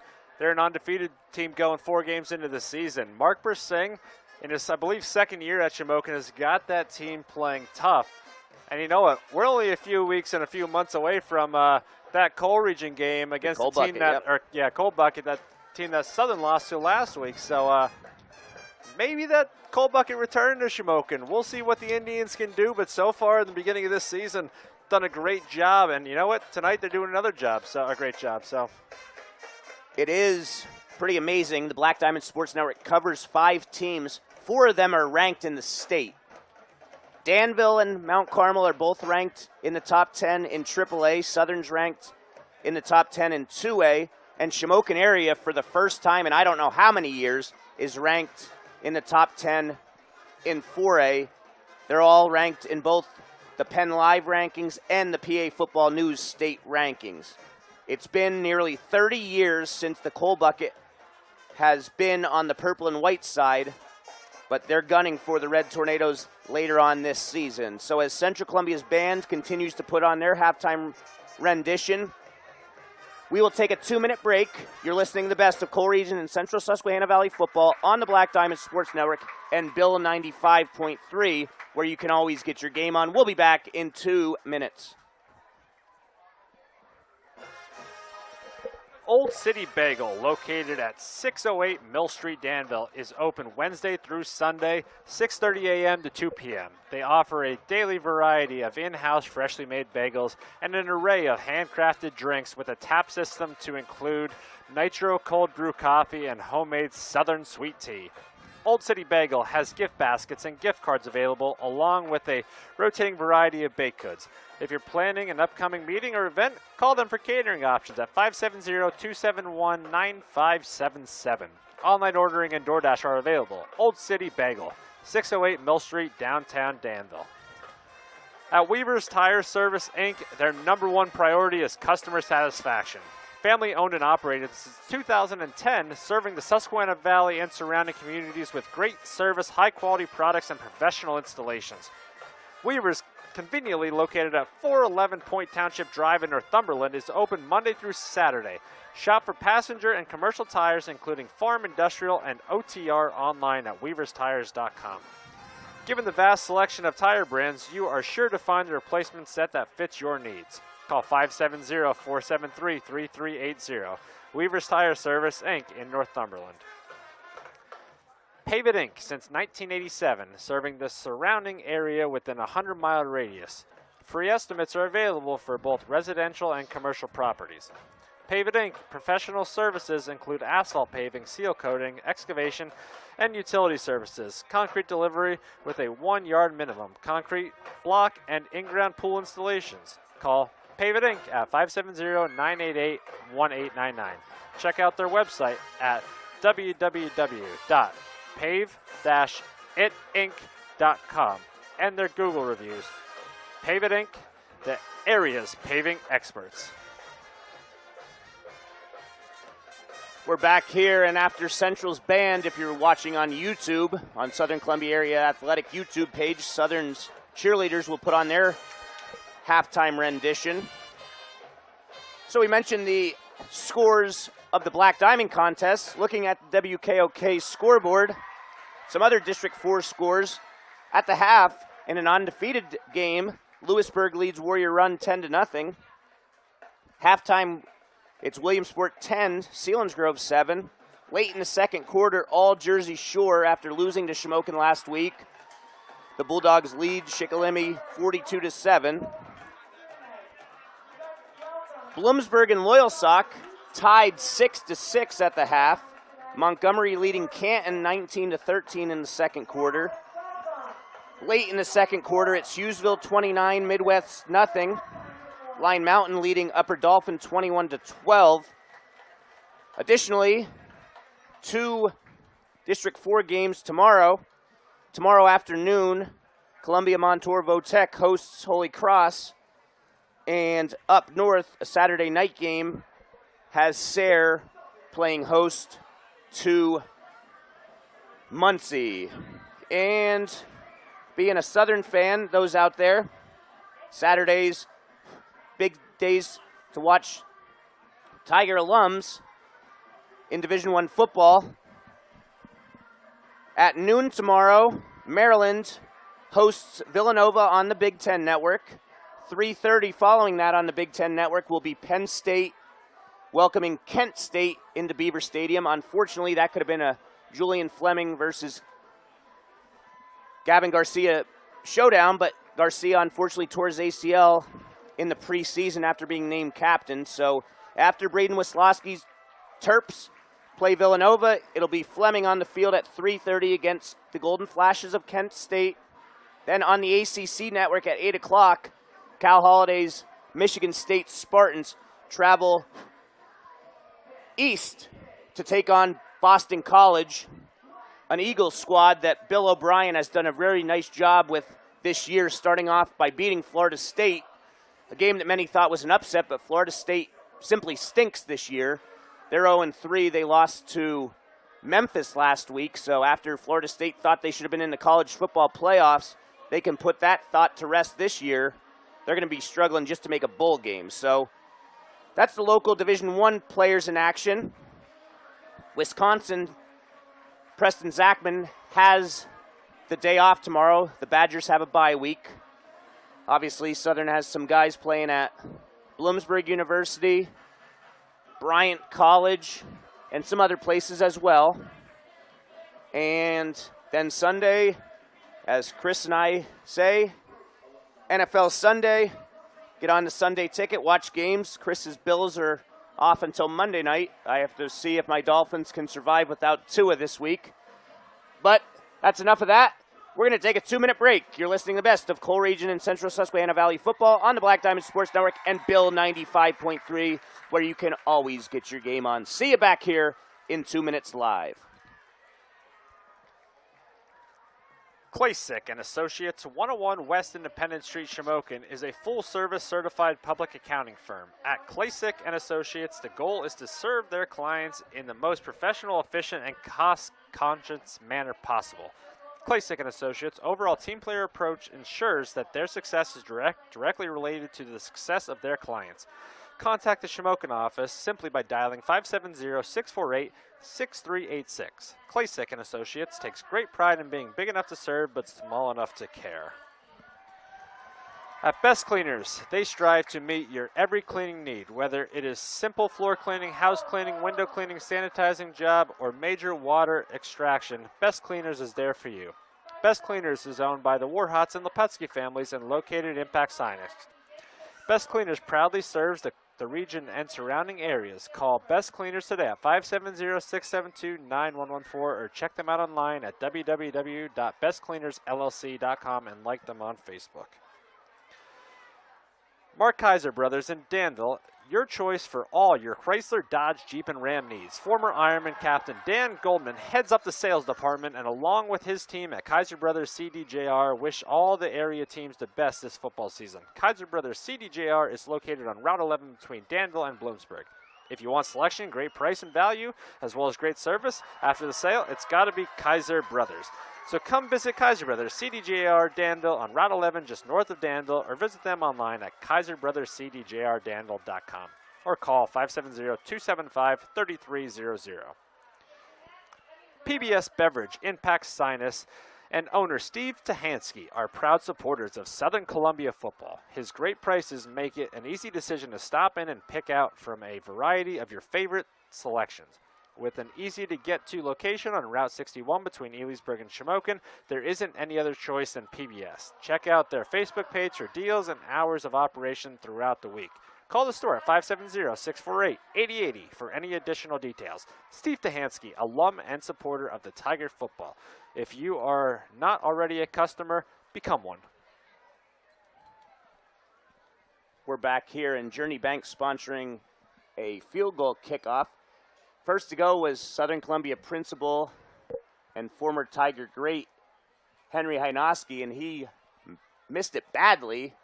We have one up, and was that one good? No, that wasn't good, but all four people missed, so that was something fun there for the fans to watch. Emmy Rao, actually a Central Columbia grad, kicked it as was setting up to kick as Southern's team was making its way onto the field. She did the smart thing and ran backwards before she kicked to not get trampled over.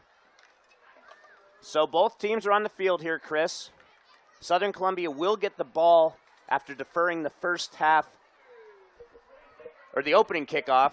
So we'll see here if the Tigers are able to strike quickly. Dave, one thing I'm looking at this half, and we haven't said this guy's name much, is Dom Fedorov. Central's coaches came up with a game plan to keep the ball away from him by running these little outside runs and trying to stay away from the middle of the field, and they've done a good job. But guess what? This defensive line, the outside guys with Ethan Mikowski and Chase Williams have done a great job containing the running backs and keeping them inside the pocket and making tackles before they even get to the second level. So we'll see if Fedorov gets a few tackles and Central tries to run the ball up the middle. Only down 2 scores right now at half. So they make a stop here. Still anybody's game. Yeah, I mean, why wouldn't you try and keep the ball away from Fedorov, the 3-time All-Stater? He's going to finish his Tiger career with over 500 tackles. Ironically, the same season that his head coach and defensive coordinator reached the 500-win plateau. So as Heggenstaller gets ready to kick off the third quarter, back deep will be Garcia and Andrews. The only other time that Central kicked it off, it went to one of the up men, Caden Hopper, and he did a good job of making a nice return. It's going to be a low bouncer this time.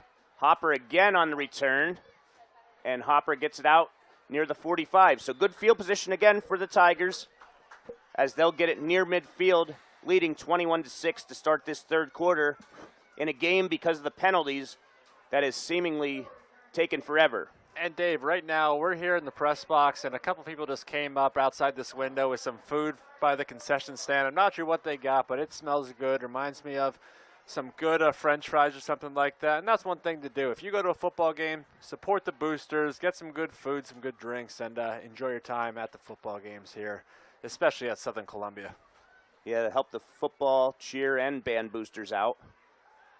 Tigers come out passing early on. It's complete to Kissinger. Kissinger gets into Central Columbia territory down to the 35.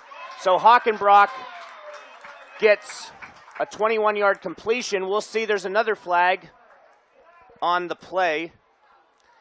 Kissinger, great play there. Got the ball, and you know what? He did a little bit of both. Made Alex Zeslov miss him, and then ran over the quarterback. So he gave a little bit of whoop and a little bit of power on that one.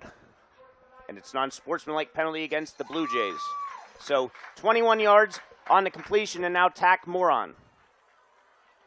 And you know what? He did it perfectly there. You don't do anything after the play. Run powerful, run them over, make them retaliate, and that's exactly what he did right there. Great first play out of the locker room for the Tigers. So that takes the ball already inside the 20. So this red zone potential scoring drive is driven by Blaze Alexander, Chrysler, Dodge, Jeep, Ram, Fiat of Lewisburg, helping you score big on savings as the ball is at the 19-yard line already, just 16 seconds into this third quarter. It's going to be a handoff up the gut to Williams. Williams has a burst of speed, and he goes in untouched. 19-yard touchdown to extend the Tigers' lead. Garcia came in motion off his wing T position, and everybody followed him. They came on a little counter by Williams up the middle, and there was nobody there. Was able to go untouched into the end zone to give the Tigers a 27-6 lead, only 28 seconds into this half, like Dave said. Very nice orchestrated drive by the Tigers there coming out of the locker room. Coach Roth does it again. Maybe after hearing, I'm sure, some heated words from the coaches after the penalties in the first half, the Tigers came out with an extra fire. Kick is up, and the kick is good. 11:32 to go in the third quarter. Southern Columbia leading Central Columbia 28-6. We'll be back with Bill 95.3 in 30 seconds. Life is full of surprises. That's where Myers & Lynch Insurance comes in. Whether it's auto, home, life, or business insurance, they protect what matters most to you. An unexpected fender bender? Don't worry. Myers & Lynch Insurance will handle the paperwork so you can focus on getting back on track. When it comes to your home or your apartment, they've got your back. Fire damage or theft, their policies provide peace of mind, plus their rates won't break the bank. Secure your future. Visit their website at myersandlynch.com or call Myers & Lynch Insurance at 570-644-0371 because life's too precious not to be protected. So Huntington gets the return, takes it out to about the 28-yard line where Central, Chris, after that first touchdown drive, hasn't done much of anything on offense. No, they haven't. Like I said, they scripted the first two drives, were able to get going. The one thing I would like to see is Day to run a little bit more. He had a few powers in the first half and got the ball moving. Passing game hasn't really got anywhere. If they do get the passing game, they're going to need some quick hitters. They've tried to hold the ball and get receivers open, and that just hasn't worked. So maybe a few more misdirections, a couple quick hitters gets the Blue Jays offense going, but we'll see how this Tigers defense comes out in the second half. So the Blue Jays have it, and it's going to be Huntington. Chase Williams on the stop as Huntington gets to the 30 for a gain of 1, and Chase Williams, who had a fantastic first half, is there to make the stop to start this drive for Central. And that's just a hustle play right there, and Chase Williams has done it over and over and over again. The guy's coming from the opposite line, the end position, just rotating down the line of scrimmage as running back's looking for a hole. Williams is following the pulling lineman down and making the tackle. Day hands the ball off. Some more room to run here as Reagan picks up 3 on the play. It'll bring up a 3rd and 6, so just a gain of 3, but certainly a bigger hole that time than the previous play. Fedorov there. Chris made the stop along with Breckenriemer. Yeah, a little bit of chippiness going on with Nathan Gallagher and one of the backs for Central. So looking at that to see if they continue. But Gallagher held himself well, just went back to the huddle. Tigers looking more obedient this half. Out of the pistol. Day's back to pass. Looks, he fires. Incomplete. It was intended for Zeisloft. Zeisloft ran a little bit of a curl pattern, and it looked like Day was expecting an out pattern, so a 3 and out here for Central to start the third quarter. And yeah, that just a disoriented series there by the Blue Jays that come out of halftime. Nothing really on the same page. And Tigers did a great job of just holding them down on the run plays, and then just a misread there by the quarterback as the Blue Jays are forced to punt here with less than 2 minutes off the clock here in this third quarter. So Schultz back to punt. We have another flag. Why not? This punt's going to go out of bounds. Tigers will have great field position near their own 40, but let's see what the flag is. And I'm not sure if Ethan Mikowski went offside or not on that for the Tigers. We'll have to see, but that might give the Blue Jays a first down if he did. Yeah, it would. But the head ref's coming over to Jim Roth, so it appears it's going to be against the Blue Jays. Okay. I'm sure he's going to decline that penalty and get it at the 40, their own 40. So the ref didn't say that they declined it. So I guess that doesn't matter. It's a 5-yard penalty, so the Tigers get even better field position here, as that's the 13th penalty against Central. You would think it would have been last week, speaking of 13, on Friday the 13th. And Central looks a little helter-skelter getting their defense on the field here. I wouldn't be surprised if we don't see a big play by the Tigers here, because I'm not sure if Central knows what they're doing right now on the defensive side, as they brought a lot of people in. Well, Andrews gets the carry out to midfield about, and another penalty flag. And that's just the linebacker, Gage Gombert, losing his head, number 25 for Central.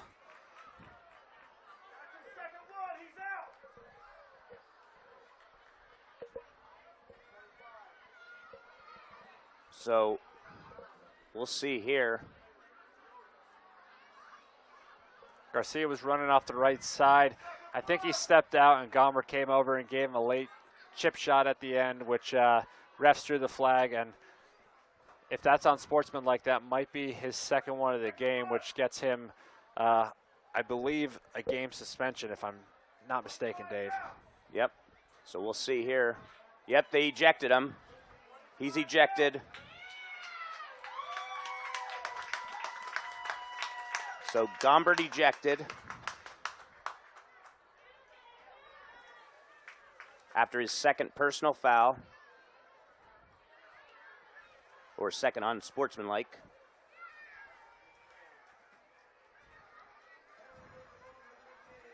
And that is big for this defense, as he is their leading tackler on the defensive side of the ball for the Blue Jays. So losing him in the middle of the field, that's going to have somebody, maybe an underclassman, step up here with the Tigers, who look to be back to their old ways here, high-powered after a few quarters of mishaps there starting at the beginning of the Mount Carmel game, but looks like they're getting it rolling now. Just a really dumb play by the senior, and I believe he'll have to miss next game as well. So the Tigers, without having to do much work, have the ball inside the Blue Jay 35 at the 33. Handoff goes to Garcia. He's going to try and get to the outside. Makes a good cut near first down territory. And we have another flag, a second flag. And that might be another late hit, Dave. Garcia was out, and he ended up getting tackled on the track, which is a good 7-8 yards outside the out-of-bounds line. So we'll see what they call there.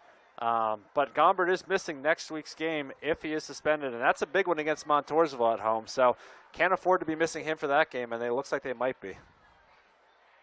Yep.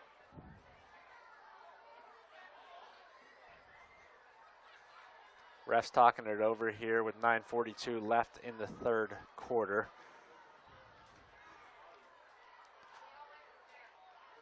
No team seems to be budging either direction, so we're not sure what the call is. Maybe offsetting. Maybe there was a hold on Southern and then a late hit on Central. So Garcia picks up 10 on the play. Well, they haven't spotted the ball yet, so I'm assuming 10 where they're standing. Looked like he got out of bounds right near the first down marker. I think he should have enough for the first down based on where he stepped out of bounds.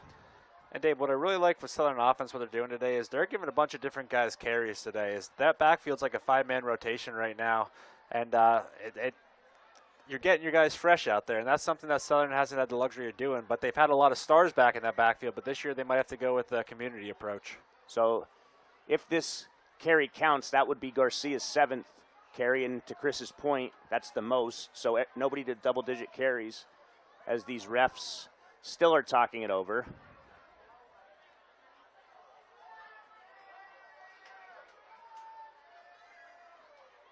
So I assume they're looking at talking over where the ball will be spotted. Personal foul, Southern Columbia. Personal foul, Central Columbia. So offsetting personal fouls will play stands, I believe. Play stands. So give Garcia 10 yards on the play and a first down.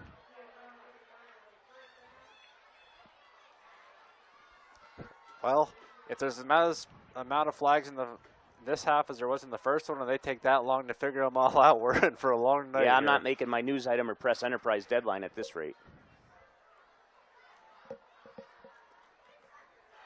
Might have you after the post-game show, if you can, just put things away, because I'm going to have to be sprinting out of Tiger Stadium here. It's Jim Roth Way, as it's known. So I'll come up after I get my interviews after our show and then get the equipment and head a few miles down the road home. 1st and 10 after all that at the 22. Handoff goes to Williams. Williams is going to find some daylight. He's inside the 10, inside the 5, and he's going to score a touchdown. 22 yards out, Joey Williams, touchdown. Williams with a little counter play coming back to the right. He stuttered a little bit 10 yards in to find his hole, finally hit it, kept going. And what I loved about that is Aiden Hockenbrock, the quarterback, ran out to try to become his lead blocker. Williams beat him to the end zone, but later on, that might be a big factor for this Tigers team if you have a quarterback who's willing to do that. Great play there by Joey Williams and the Tigers offense to take the lead 34-6 with 9:32 left in this third quarter. Preston Shadle out to make it 35. Kick is up, and the kick is good. 9:32 to go in the third quarter. Southern 35, Central 6. We'll be back with Bill 95.3 in 30 seconds. Little Village Primitives, Route 54, Elysburg, is ready for fall, proudly offering American and handmade goods. The shop is full of pumpkins, bittersweet, and the scents of cinnamon and spice. Open Thursday and Friday, 10 to 5, and Saturday, 10 to 4. Or shop online at lvprims.com. 24/7. Little Village Primitives, Route 54, Elysburg. Score update. Shamokin area 76. Central Mountain nothing in the third quarter. Danville leading 49-0, and Mount Carmel has extended their lead to 34-17 late in the third quarter against Montoursville. Shamokin's up a couple 2-3 touchdowns there, Dave.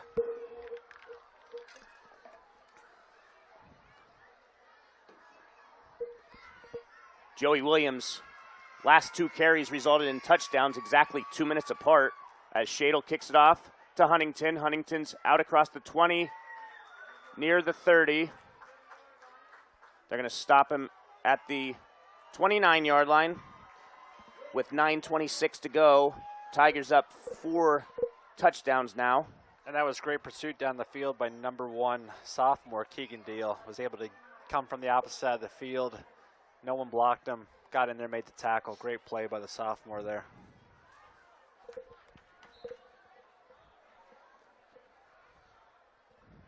First and 10, Blue Jays from their 29. Handoff appeared to go up the gut, but then it was Reagan bouncing it outside. Do we have another penalty? Fedorov made the stop. You set up the gut, so you'd assume he'd make the tackle, and he did. So we have a penalty here, and it looks like it's going to be against the Blue Jays, a personal foul, shot block against Central Columbia.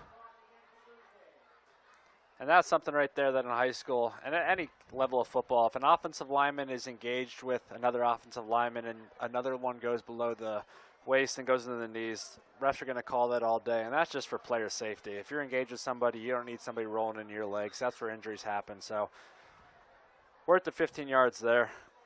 First and a long way for the Blue Jays. Ball's inside the 15 at the 14. They need to get all the way out to the 39. Handoff goes to the far side of the field as Chapelski gets it out for a gain of about 3 on the play. Bringing up third and very long again. And we'll see if Coach Smith does go to a pass play here. It is only second down. Yeah, second down. 21. They switched the marker. Or if he's just going to try to pick up a few yards with a run. It looks like they are going 4 wide here, so maybe a pass unless they're trying to open up the field. It indeed will be a pass. His Day's back to pass. He looks, he fires. It's going to be caught for a gain of 5 to Zeisloft. And you know what, that's a very disciplined play right there by Brecken Reamer. A very, very delayed throw there. It's something probably that could have been a pick 6 if Reamer wanted to, but you know what, at 3rd and 20, you're just trying to bend and not break, and Reamer sat behind him and just came up, made the tackle after only like a 5-yard gain. So great play by him there, great disciplined play by Brecken Reamer after his unsportsmanlike in the first half. As we got 7:48 here left in the 3rd quarter, Central's got the ball with 3rd and 15 here. So 3rd and 15, Day's back to pass.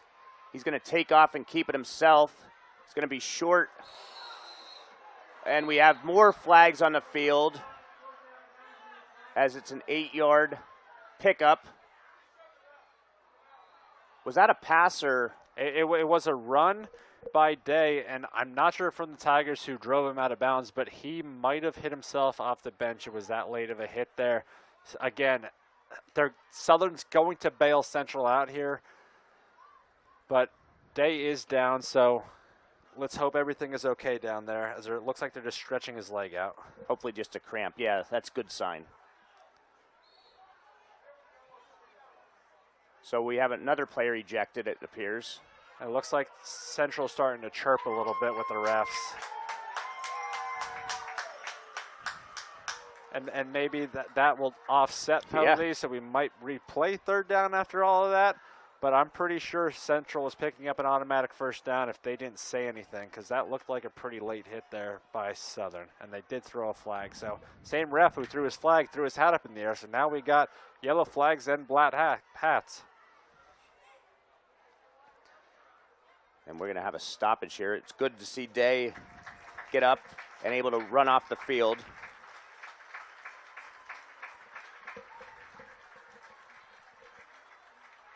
Yeah, and let's hope things calm down a little bit between both sides. It's a 29-point game here. I know there is still half left, and these two are rivals. I mean, it's the battle of the Columbias right now. You got Southern, you got Central, and you want to be the champion of that, but sometimes the game's better played between the whistles and between the lines, and let's hope the rest of this game is that's how we continue it. Okay, so it's going to be another long discussion here by the refs as personal foul, late hit against Southern. And unsportsmanlike against Central. They're going to be offsetting penalties. I didn't see him signal that the player was ejected. And the play might count. So 4th down and 9 it looks about. Yep. Maybe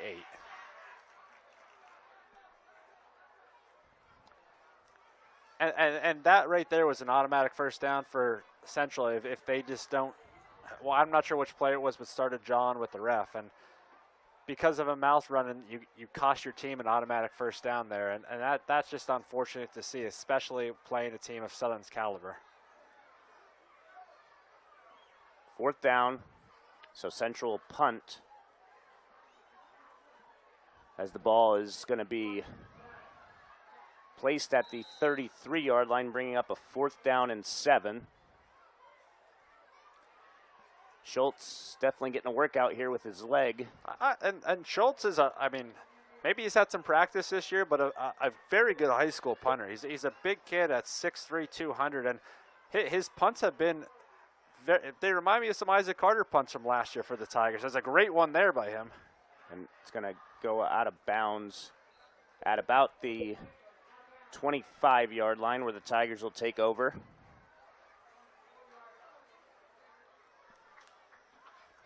It's actually going to be at the 24-yard line.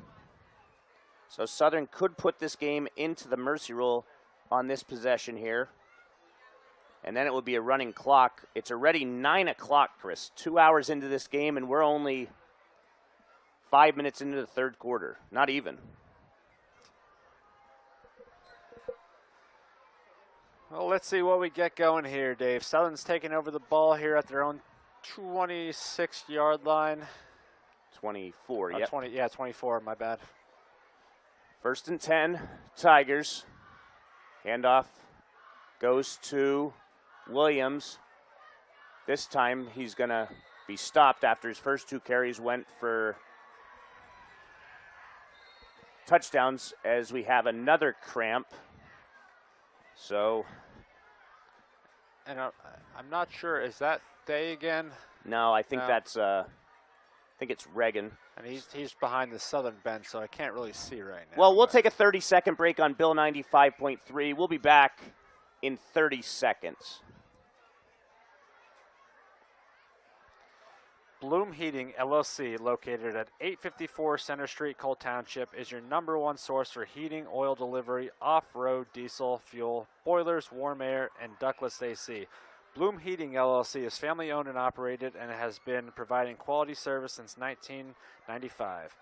Owner Brett Bloom and his staff will meet all your heating and cooling needs. They even offer 24-hour emergency service. Call them at 570-644-3780. Bloom Heating LLC on Center Street in Tharptown.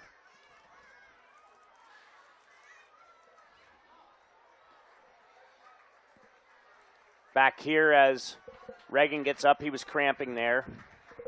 Williams picks up 2 on the play for the Tigers. Dave, I'll tell you what, this Southern program, and you mentioned Coach Roth's wife, Kendra Roth, she's got these cheerleaders out here for a youth night, and there's just a ton of great cheerleaders out there. They're having a blast and putting on a performance for everybody. Just getting the stands involved here. 2nd and 8 upcoming. Handoff goes to Andrews. He's going to get near first down yardage. I think he's short. Little belly to the right-hand side. Was able to break into the second level before he got tackled. Picking up about 5 yards there. So 3rd and 2, I would assume, Dave, here? Yep, 3rd and 2. As you see the moon there, it is about full. I don't know if it's all the way full, but it looks like a nice Halloween night moon there, though. It's a little bit of orange to it. Beautiful looking night here in Catawissa. Handoff goes to Garcia. Was hit behind the line of scrimmage, but it looks like he's going to skirt forward and pick up the 2 yards he needed for the first down. And that's something that is big for Southern, especially after last week failing to get a few first downs in the red zone versus Mount Carmel. Garcia was able to pick up his 2-3 yards that he needed for the first down, running north and south. Great job by him there. Great job by the offensive line getting a push and resulting in the first down here. Ball's at the 35-yard line. It's going to go to Williams again up the middle. He's hit by Zanoline. Nope. Who else was in on that? I think Nowak got him on the line of scrimmage there, the big number 55, D end. So 2 yards there for Williams, brings up a 2nd and 8. Tigers leading 35-6. Inside of 6 minutes to go in this marathon of a game in the third quarter. And Zanoline's only a freshman. He's replacing the ejected Gomber, so he's getting some playing time. I don't think he expected tonight. Pitch goes to Andrews. Andrews out across the 40. He's got a first down out near midfield. However, yes, you guessed it, another flag on the play. Isn't there a meme or something that just says another one, or is that just Marshawn Lynch getting the ball or something? But I just keep picturing that in my head. Another one, another one. I don't know.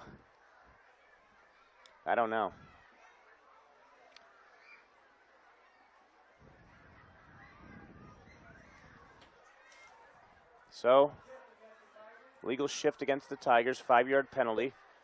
That's at least only the first penalty for the Tigers in this half, but the 11th in the game compared to 15 by Central. Yeah, Southern might be rotating some Well, backup lineman in, it looks like, as Aaron Leffler just came in for Cam Traw. Well, Cam Traw came in to replace Braylon Smith, who was limping, and then Cam Traw came right off the field for Leffler, so I think it was just that one. Okay.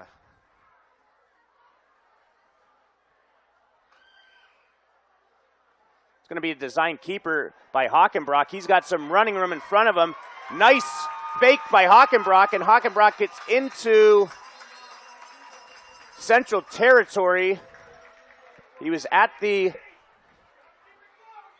33, gets across midfield. Do we have another penalty? We do. We do. Holding against the Tigers. And I'm not sure who that was on right there. I think it was somebody behind the play. Joel Quinton, number 67, did a phenomenal job leading right there, just blocking two guys, plowing through. If it was on him, I didn't see it, but apparently the ref saw something. With 4:50 left here still in the third quarter, 2nd down and 5, Tigers on their own 38-yard line.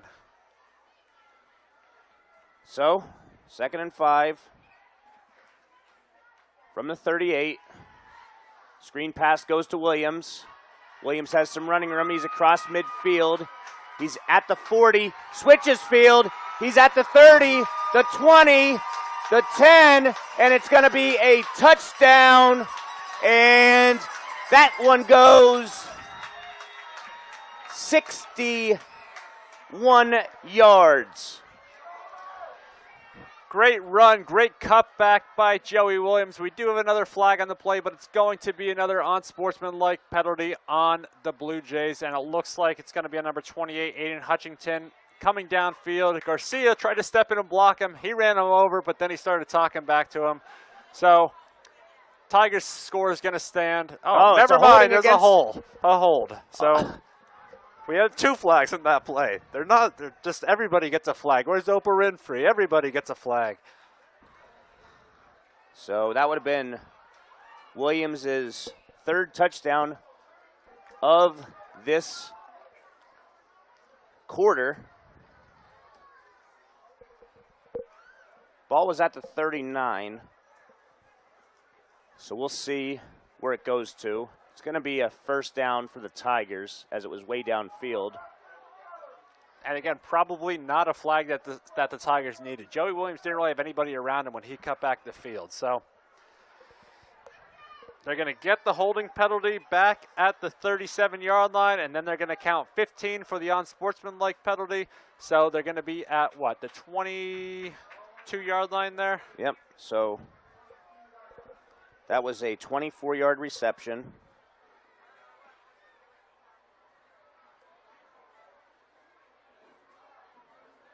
23 yards, I'm sorry. And then you have the 10-yard penalty against the Tigers and 15 against Central Columbia.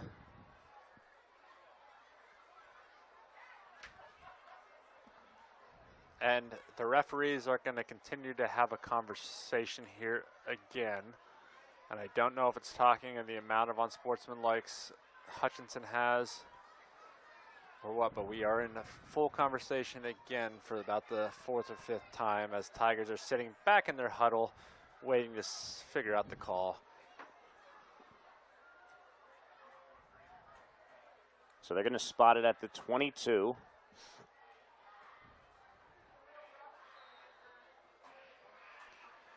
.424 left here, Dave, still in the third quarter. Handoff goes to Garcia. He's going to make a nifty move, another nifty move as he's inside the 10.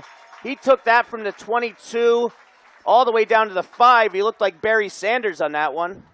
Dave, I also want to ask you, if there's somebody in this program who he looked like, who would that be from the past? His brother, Gavin Garcia. Yeah, it runs in the family, Dave, as all 4 Garcia boys have that little shiftiness to them. So this red zone potential scoring drive is driven by Blaze Alexander, Chrysler, Dodge, Jeep, Ram, Fiat of Lewisburg, helping you score big on savings. 1st and goal from the 5.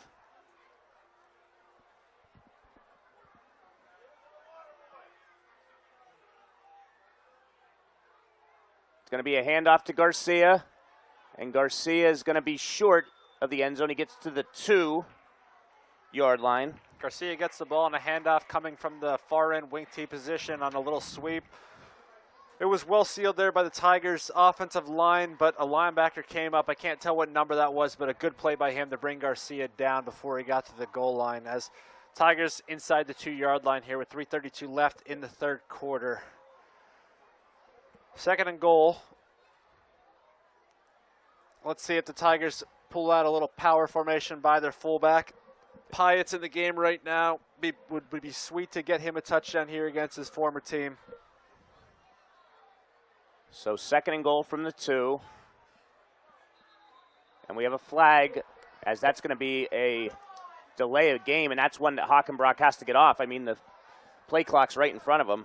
Yeah, being on the goal line, you got to get that off. I'm not sure what took so long to get the play in there. It just took him a while to get set up, but either or, 2nd and 7 is going to be the new spot of the ball. So second and goal from the 7. Might change the play call here. Certainly 4-down territory, as I think everybody in this stadium wants nothing more than this game to be into the mercy rule to get the clock rolling. And it would be, but maybe if they don't make it, Dave, maybe they try a field goal to get Shadle some confidence after last week's a couple misses and a couple blocks. Very true. Very true, as Andrews tries to take it outside, and he's going to be wrestled down. Good hustle by Cole Hummer there. No gain on the play. Brings up a 3rd and goal from the 7.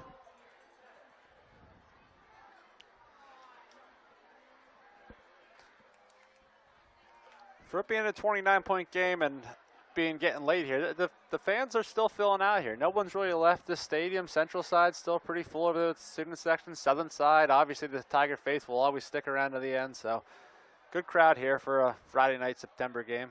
3rd and goal from the 7. It's going to be a pass, and it's going to be incomplete, intended for Malachowski. There is a flag on the play. It's going to be a false start against the Tigers. I don't know if I would accept it. I don't think I would if I'm Central's coach here. I think you decline it and give them 4th and 7. They're on the 7-yard line. It looks like they are declining it. So it's a false start against the Tigers. Penalties declined. Hockenbrock will stay on the field here, so the Tigers look like they are going for it. And they bring out another receiver as Fedorov exits. It'll be Kissinger and Malachowski. 4th and goal from the 7-yard line. Throw either Kissinger or Malachowski a fade here. 1-step drop and throw it up. Let him make a play. Well, it looks like Malachowski's going to run a slant, and he does, and it's way over his head, and it's going to be a late hit as they knock his helmet off. And that's player safety there. That's just the helmet-to-helmet guy across the middle, and just there's no excuse for that. The ball was thrown 10 yards over his head. Thank God Malachowski, I believe, has gotten up. And they certainly need him next week against Danville. Yeah, he got up. I would assume that's his last play of the game. And Dave, I know you're looking to put this in the mercy rule, but he's 4 inches, 5 inches taller than the quarterback. Especially if you're split out wide, don't let him come across the field. Throw him something up that he can go up and grab it like he did on the streak where he scored the touchdown. And Malachowski seems to be okay as he's walking in front of the trainer off the field, but automatic first down for the Tigers. I don't know if it is in high school. We're learning it pretty much every high school penalty rule as it goes here, because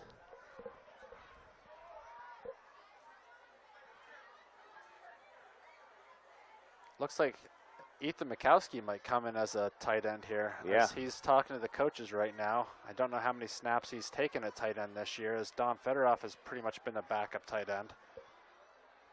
And Fedorov's in the huddle there too, so let's see who does come out unless they run a double tight set. And maybe you're right. Maybe it is still 4th down. Yep. As they do go half the distance to the goal. So I believe the ball is on the 4-yard line here.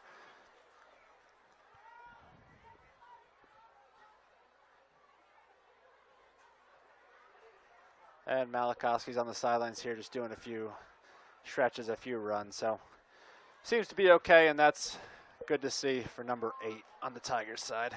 He's getting right back in that huddle with Coach Roth. He's like, get me back in there, Coach. And due to that it was a penalty, I would assume that the helmet coming off, you don't have to sit a play. But they're going with the goal line package as it is 4th and goal from the 3. And I think Coach Roth is thinking what you thought. I think he might think it was a 1st down.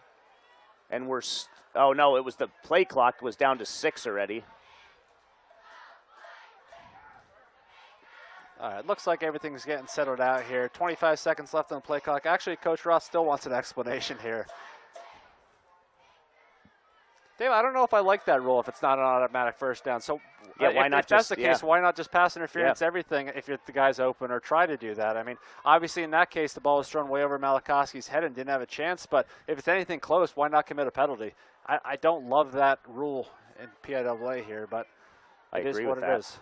And I found out, speaking of PIAA, I found out from Steve Pisarcik, Southern's athletic director, earlier this week the PIAA passed flag football as an official sport for girls, and there'll be a spring sport. I like that.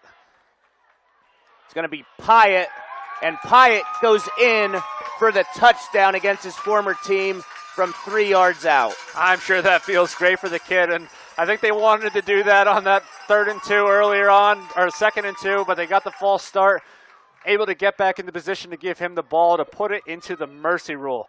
That's got to be sweet for Talon Pyatt as he scores, I believe, his 1st touchdown as a Tiger. Yep, and what a way to do it against your former team.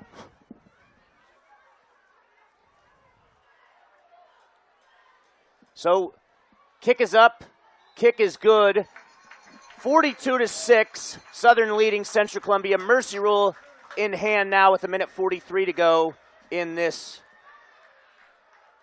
long game that just doesn't stop. 30 seconds, we'll be back on Bill 95.3. In the market for a new dentist? Look no further than Hirsch Family Dentistry in Mount Carmel. Doctors Allison and David and their professional staff provide comprehensive dental care for patients of all ages. Your dental health and hygiene are very important, and regular dental checkups will keep your smile bright. Most insurance plans are accepted. Hirsch Family Dentistry, 138 South Market Street, Mount Carmel. Give them a call at 570-339-3423 or check them out on Facebook. Hirsch Family Dentistry in Mount Carmel.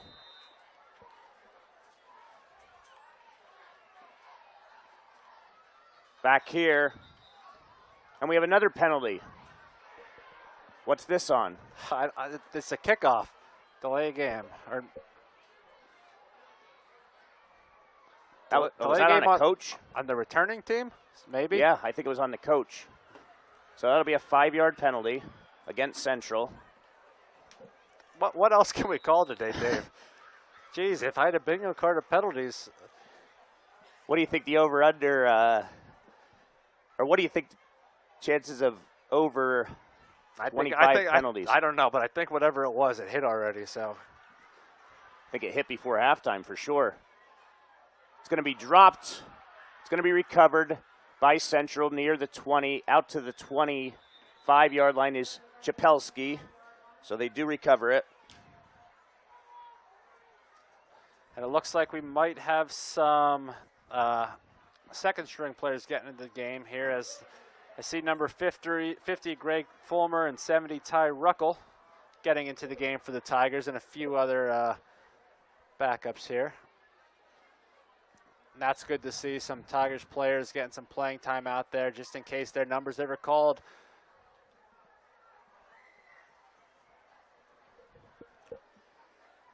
It's going to be starting offense for the Blue Jays. Guess what, Chris? Another one. Another one. 5-yard penalty against the Blue Jays. And at this point, I don't know how I can finish a news item or press enterprise article before this game even gets to the fourth quarter. I literally have ran out of space for Central in penalties, in personal fouls nearly alone.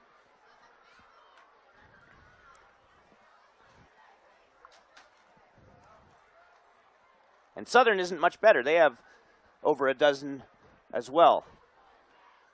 Handoff goes to Reagan. Reagan gets a yard. And I can't really see who made the tackle for the Tigers. It looks like it might have been number 1, Keegan Deal, for his second tackle of the game, one on the kickoff and one on the play right there. And Central starters are still in, so they're trying to keep moving the ball here. But Keegan Deal, not seeing much time at quarter, comes up, makes a big play. It'll be Day in that pistol set. Hands the ball off straight ahead to the back. And he's across the 50. Tries hurdling somebody, and that's going to be a penalty as well. So that was Reagan going from the 23 to the, well, we'll see where they Yeah, I don't know what the jump mark it back. You're not allowed to do that. Braden Wisłowski got called for that a few times. So he went from the 23. We'll see. It's going to be a first down, the first first down for Central in this quarter.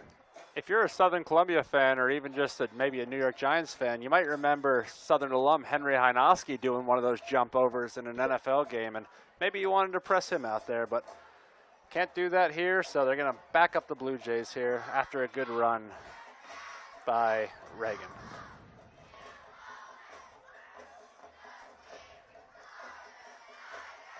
Look at this fan base out here, this community for the Tigers. Usually you have about 20 people down there dancing, the Tigers, the cheerleaders. I'd say there's close to 100 doing the Tiger dance, the drumline dance here. So it's going to be a pickup of 23 to the 46. So give Reagan 23 on the play. First and 10 at the 46. Misdirection play here up the gut as Huntington has it for another first down. He's going to pick up 15. Cam Trawl made the tackle there as time expires here in the third quarter. So, finally, the third quarter is over. We'll be back with Bill 95.3. Tigers leading 42-6 for the fourth quarter in 1 minute. For the best available coverage at the best price, contact Rental Road Armor Allstate Insurance Agency, 921 Westminster Drive, Williamsport. Your local Allstate insurance agent offering financial services and insurance for auto, home, life, and more. Save cash and be better protected. For a personalized insurance review, call Rental Road Armor Allstate Insurance Agency at 570-326-6645. Visit them online at roadarmor@allstate.com. Rental Road Armor Allstate Insurance Agency. You're in good hands with Allstate. Penn's Tavern, a historical waterfront restaurant located along the beautiful Susquehanna River on Route 147 just south of Sunbury and Fisher's Ferry. Promises a memorable dining experience. For reservations, phone 570-286-2007. Penn's Tavern, a historic waterfront restaurant, 113 River Road, Route 147, Fisher's Ferry, south of Sunbury. Back here to start the third quarter, and the handoff's going to go to Chapelski, and Chapelski's going to be tackled for a loss in a backfield of 4 yards on the play, so it'll bring up a 2nd and 14.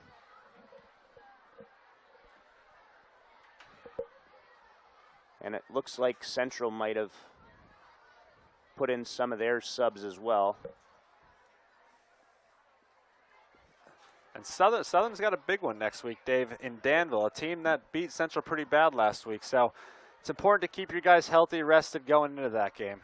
No, it's going to be the starters still in for Central as Reagan on the carry. Gets 3 on the play. And a great gang tackle there by Caden Hopper and yep. Landon Rarig, both juniors there brought him down together for a gain of only 3 or 4 there by the senior. 42-6 is the score.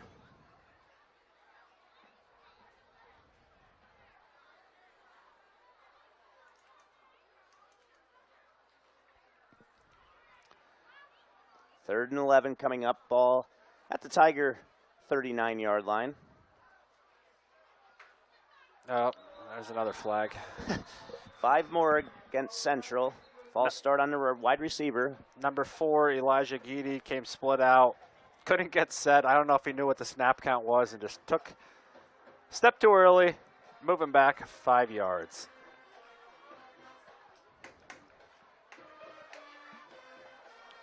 So, 3rd and 16 coming up now.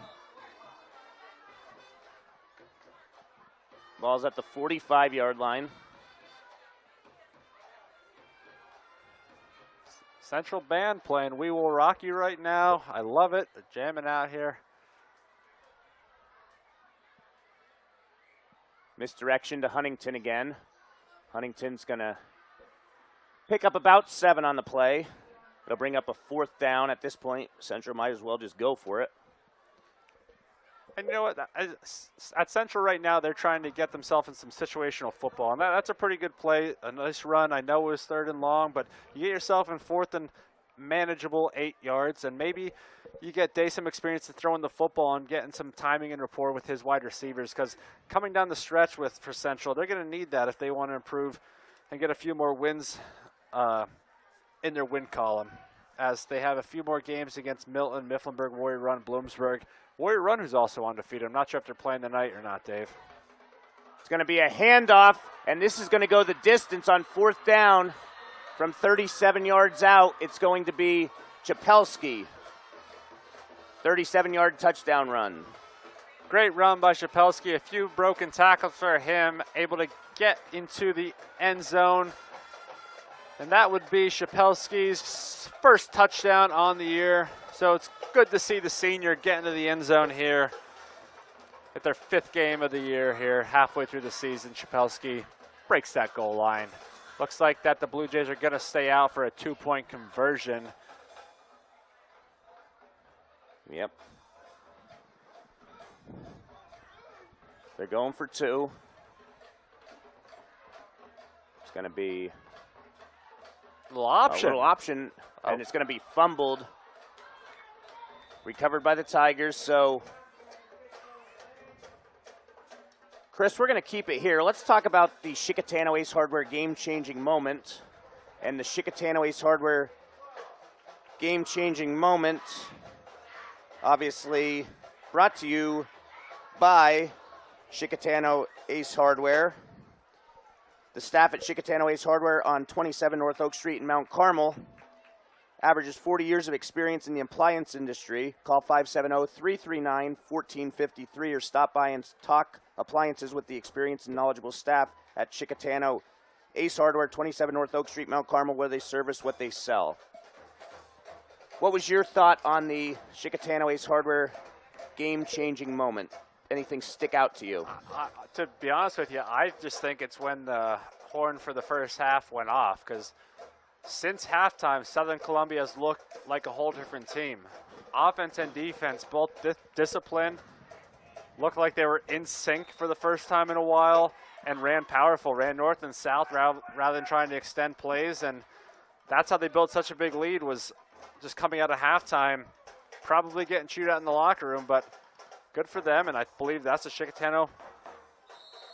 I'll go with that. Chickatano Ace Hardware game-changing moment. I don't even really remember what's gone on in this marathon. You're worried about writing those articles. Yeah. So, other scores for Black Diamond coverage. Mount Carmel area defeated Montoursville 41-17. Shamokin area defeated Central Mountain 76-0. Danville beat Milton 49-zip. And in the fourth quarter, Hollidaysburg leading Mifflinburg 37-29.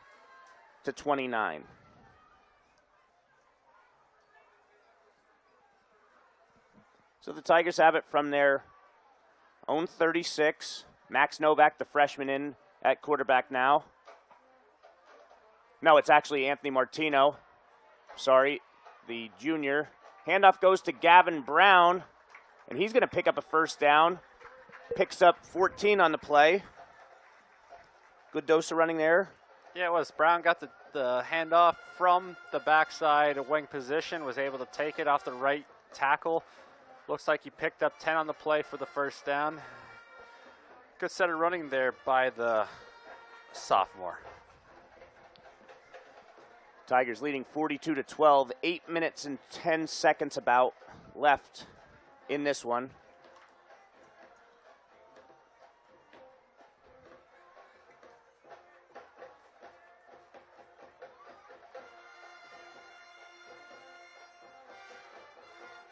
It's going to be Grady Garcia on the carry. Garcia is going to pick up a first down and more. He's inside the 30. He's inside the 20, still going. Still hasn't been brought down as he's inside the 10-yard line. Great run there by Garcia.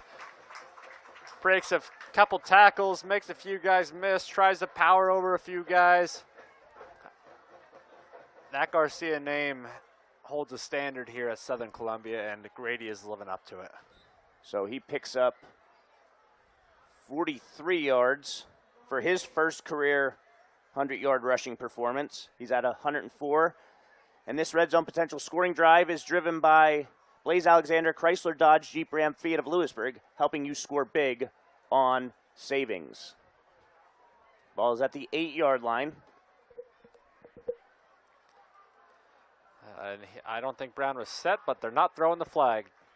Parker Basarchik on the carry. Gets a yard on the play. Hopefully these refs didn't have any reservations after this, because I don't think they were making it, but apparently now they're just not going to call anything. Second and goal at the 7.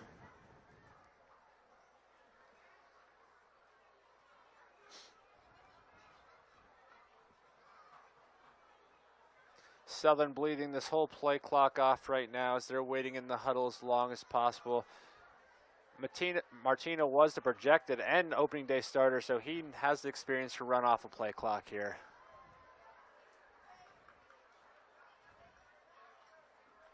Handoff goes to Garcia. He breaks a tackle, tries to get to the outside, gets inside, and he's going to get into the end zone for the touchdown, a 7-yard touchdown run for Garcia. And we have a injured player. Looks like he wants to stay in the game. So number 6 for the Blue Jays. I don't have him on my card, but gets up. He's running out the field, so looks to be okay. And that's good as Garcia makes the score 48-12. And 6:08 to go here in the third quarter. The Tigers might be taking a knee. Nope. They're going to line up taking for the extra point, so yep. My apologies. Didn't see Hudl in there.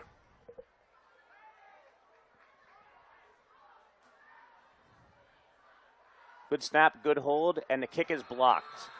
So, Tigers 48, Blue Jays 12. Halfway through the fourth quarter, we'll be back with Bill 95.3 in 30 seconds. Studio 207, located at 707 North Liberty Street in Shamokin, celebrates 34 years in business. Christy, Danielle, Colette, Bethany, Carson, and Alicia are always happy to help clients with beautiful hair color, haircuts, and hairstyling needs for men, women, and children of all ages. Studio 207 also offers manicures, pedicures, nails, and eyelash extensions and brow laminations. Open Tuesday through Saturday by appointment only. Call 570-644-1277. You can also find them on Facebook, so check them out. Studio 207 at 707 North Liberty Street in Shamokin.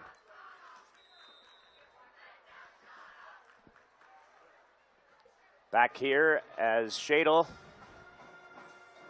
kicks it off again. It's going to be a low kick.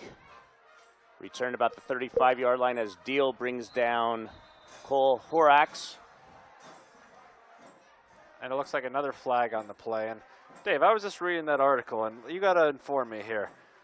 Any idea what a brow lamination is? No. Should I? Probably not, but you know what? If you'd like to get brows laminated, then perfect spot at Studio 207 in Shamokin. Go see them.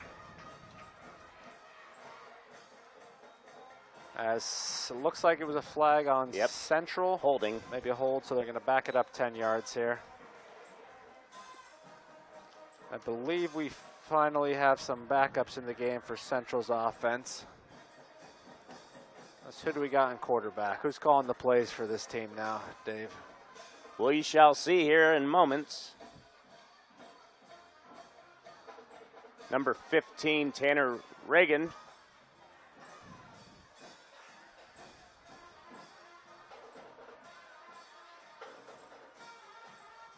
He ended up dropping the snap, picked it up, and then went off the left end, so it looks like a 2-yard loss, but bad first snap for Reagan in a QB.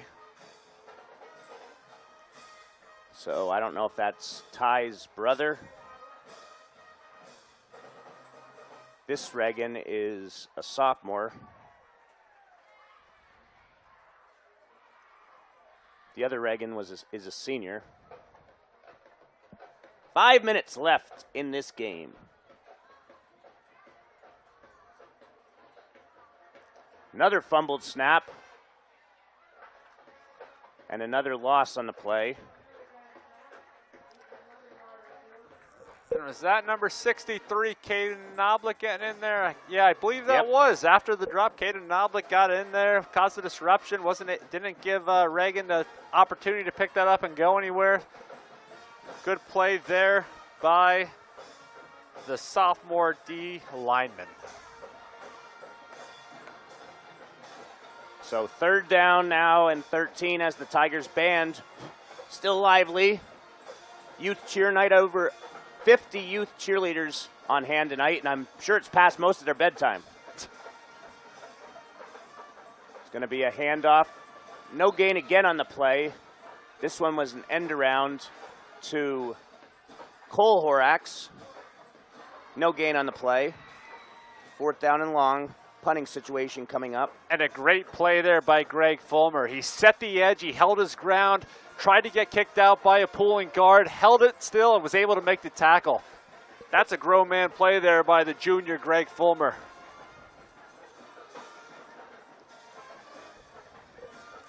Fourth down, 3:30 to go. 4th and about 16. Wonder if that YouTube feed's still on, Chris, or did they set it long enough? I'm not sure. All right. I'm not sure. If you still are, greetings everybody out there. It's going to be a design keeper. And you're certainly not going to pick up a first down like that. So turnover on downs. Number 70 with the tackle there, Ty Ruckel. So the Tigers. Now what do we have? A whistle. You got to be kidding me. We might have a little. Central Columbia just called a timeout. On a turnover on downs. Maybe call that before doing that play. So we'll be back with Bill 95.3, 3:10 to go. Southern 48, Central 12. We'll be back in 30 seconds.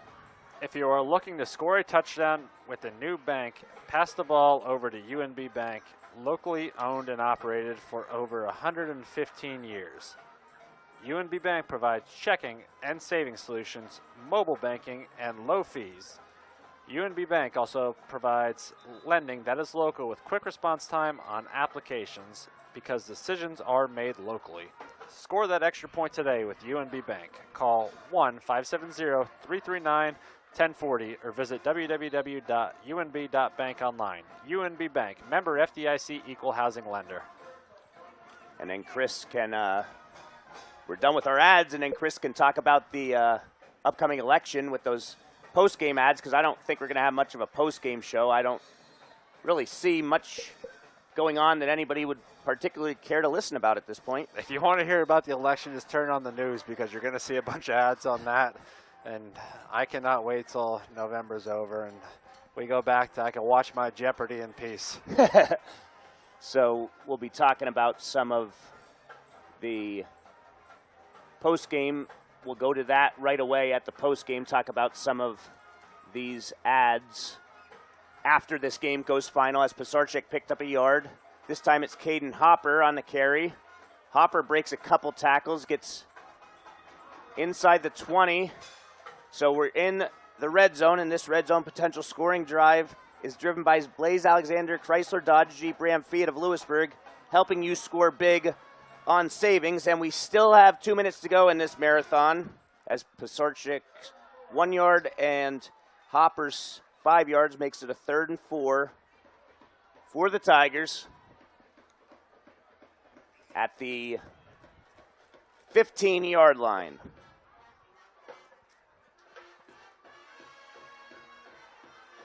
It sounds like that Central Band's playing Zoot Suit Riot, one of my favorite songs for the day, as the Tigers score a touchdown here. Who is that, Dave? Brady Arnold goes Brady 15 Arnold? yards for the Tiger touchdown. Good run off the right side for Brady Arnold. The junior was able to take in a touchdown to make the score 54-12. Are we sending Shadle back out there? No, I don't think they believe might so. just take a knee. So the Tigers will take a knee, and we'll be back with Bill 95.3 in 1 minute. Just go right to...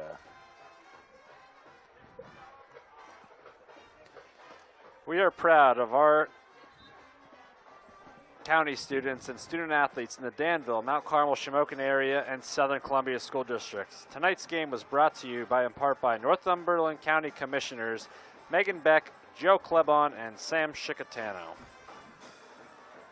During his high school career for the Bloomsburg Panthers, Dave McCormick excelled in the classroom, on the gridiron, and Resolite. McCormick took the skills he learned to West Point, where he received a commission in the Army. On the battlefields during Desert Storm, Dave reflected on great times playing high school football and wrestling at both Bloomsburg High and the U.S. Military Academy as a relief from the conflict at hand. The Army had been recruiting motto in the 1980s, be all you can be. Dave McCormick encourages all area athletes to be all that you can be. So we're back here as Pisarcik kicks it off. It's going to be returned by Huntington from his 24. He gets out across the 30 to about the 32-yard line, where he'll be stopped. Probably 2 more plays, and then this game will be over. It sounds like we're at a concert here. Now we're playing a little Country Roads from the Southern Band. John Denver. 2 very talented bands out here tonight. The atmosphere, like I've been saying, is just unbelievable here. It's what high school football is all about.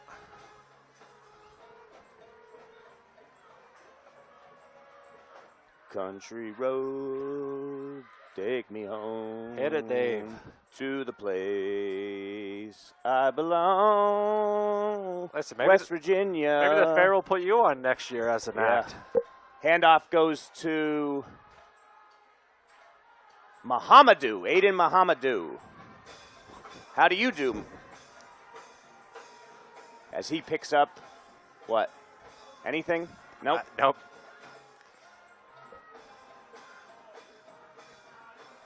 .38 seconds and counting here as the clock's ticking. Looks like we might be able to get 1 more play in here, possibly 2, depending on how long this play takes. And it looks like if Central wants to, that would be the ball game. And no gain again as it is on the carry. Horax. So that will do it. Final score, Southern Columbia 54, Central Columbia 12. We'll be back to wrap things up in 1 minute with Bill 95.3. Columbia County Commissioners Dean Brewer, Randy Kashner, and Dave Kovac extend their best wishes to all area athletes. Tonight's game was brought to you in part by State Representative Robert Ledbetter, proudly supporting students in their academic and athletic pursuits across all of Columbia County. State Senator Linda Schlegel-Culver is proud to help bring tonight's game on the Black Diamond Sports Network. Tonight's game was brought to you in part by State Representative Joanne Sturr. Joanne is a proud of the student athletes in Mount Carmel, Shamokin area, and Southern Columbia schools. Congressman Dan Musser is working hard to serve the 12 counties of the 9th Congressional District, including Columbia, Montour, Northumberland, and Schuylkill counties. Congressman Musser wishes all area athletes success in their endeavors, both on and off the field of play, and is ready to serve all of his constituents. You can contact Congressman Musser at musser.house.gov. So we're back here to wrap things up. Chris, thanks for joining me. The final score, Southern Columbia 54, Central Columbia 12. Join us next week in a Black Diamond crossover as the Tigers travel to Danville to take on the Ironmen. Have a good weekend. Enjoy, everyone. Thanks for tuning in. Love you guys.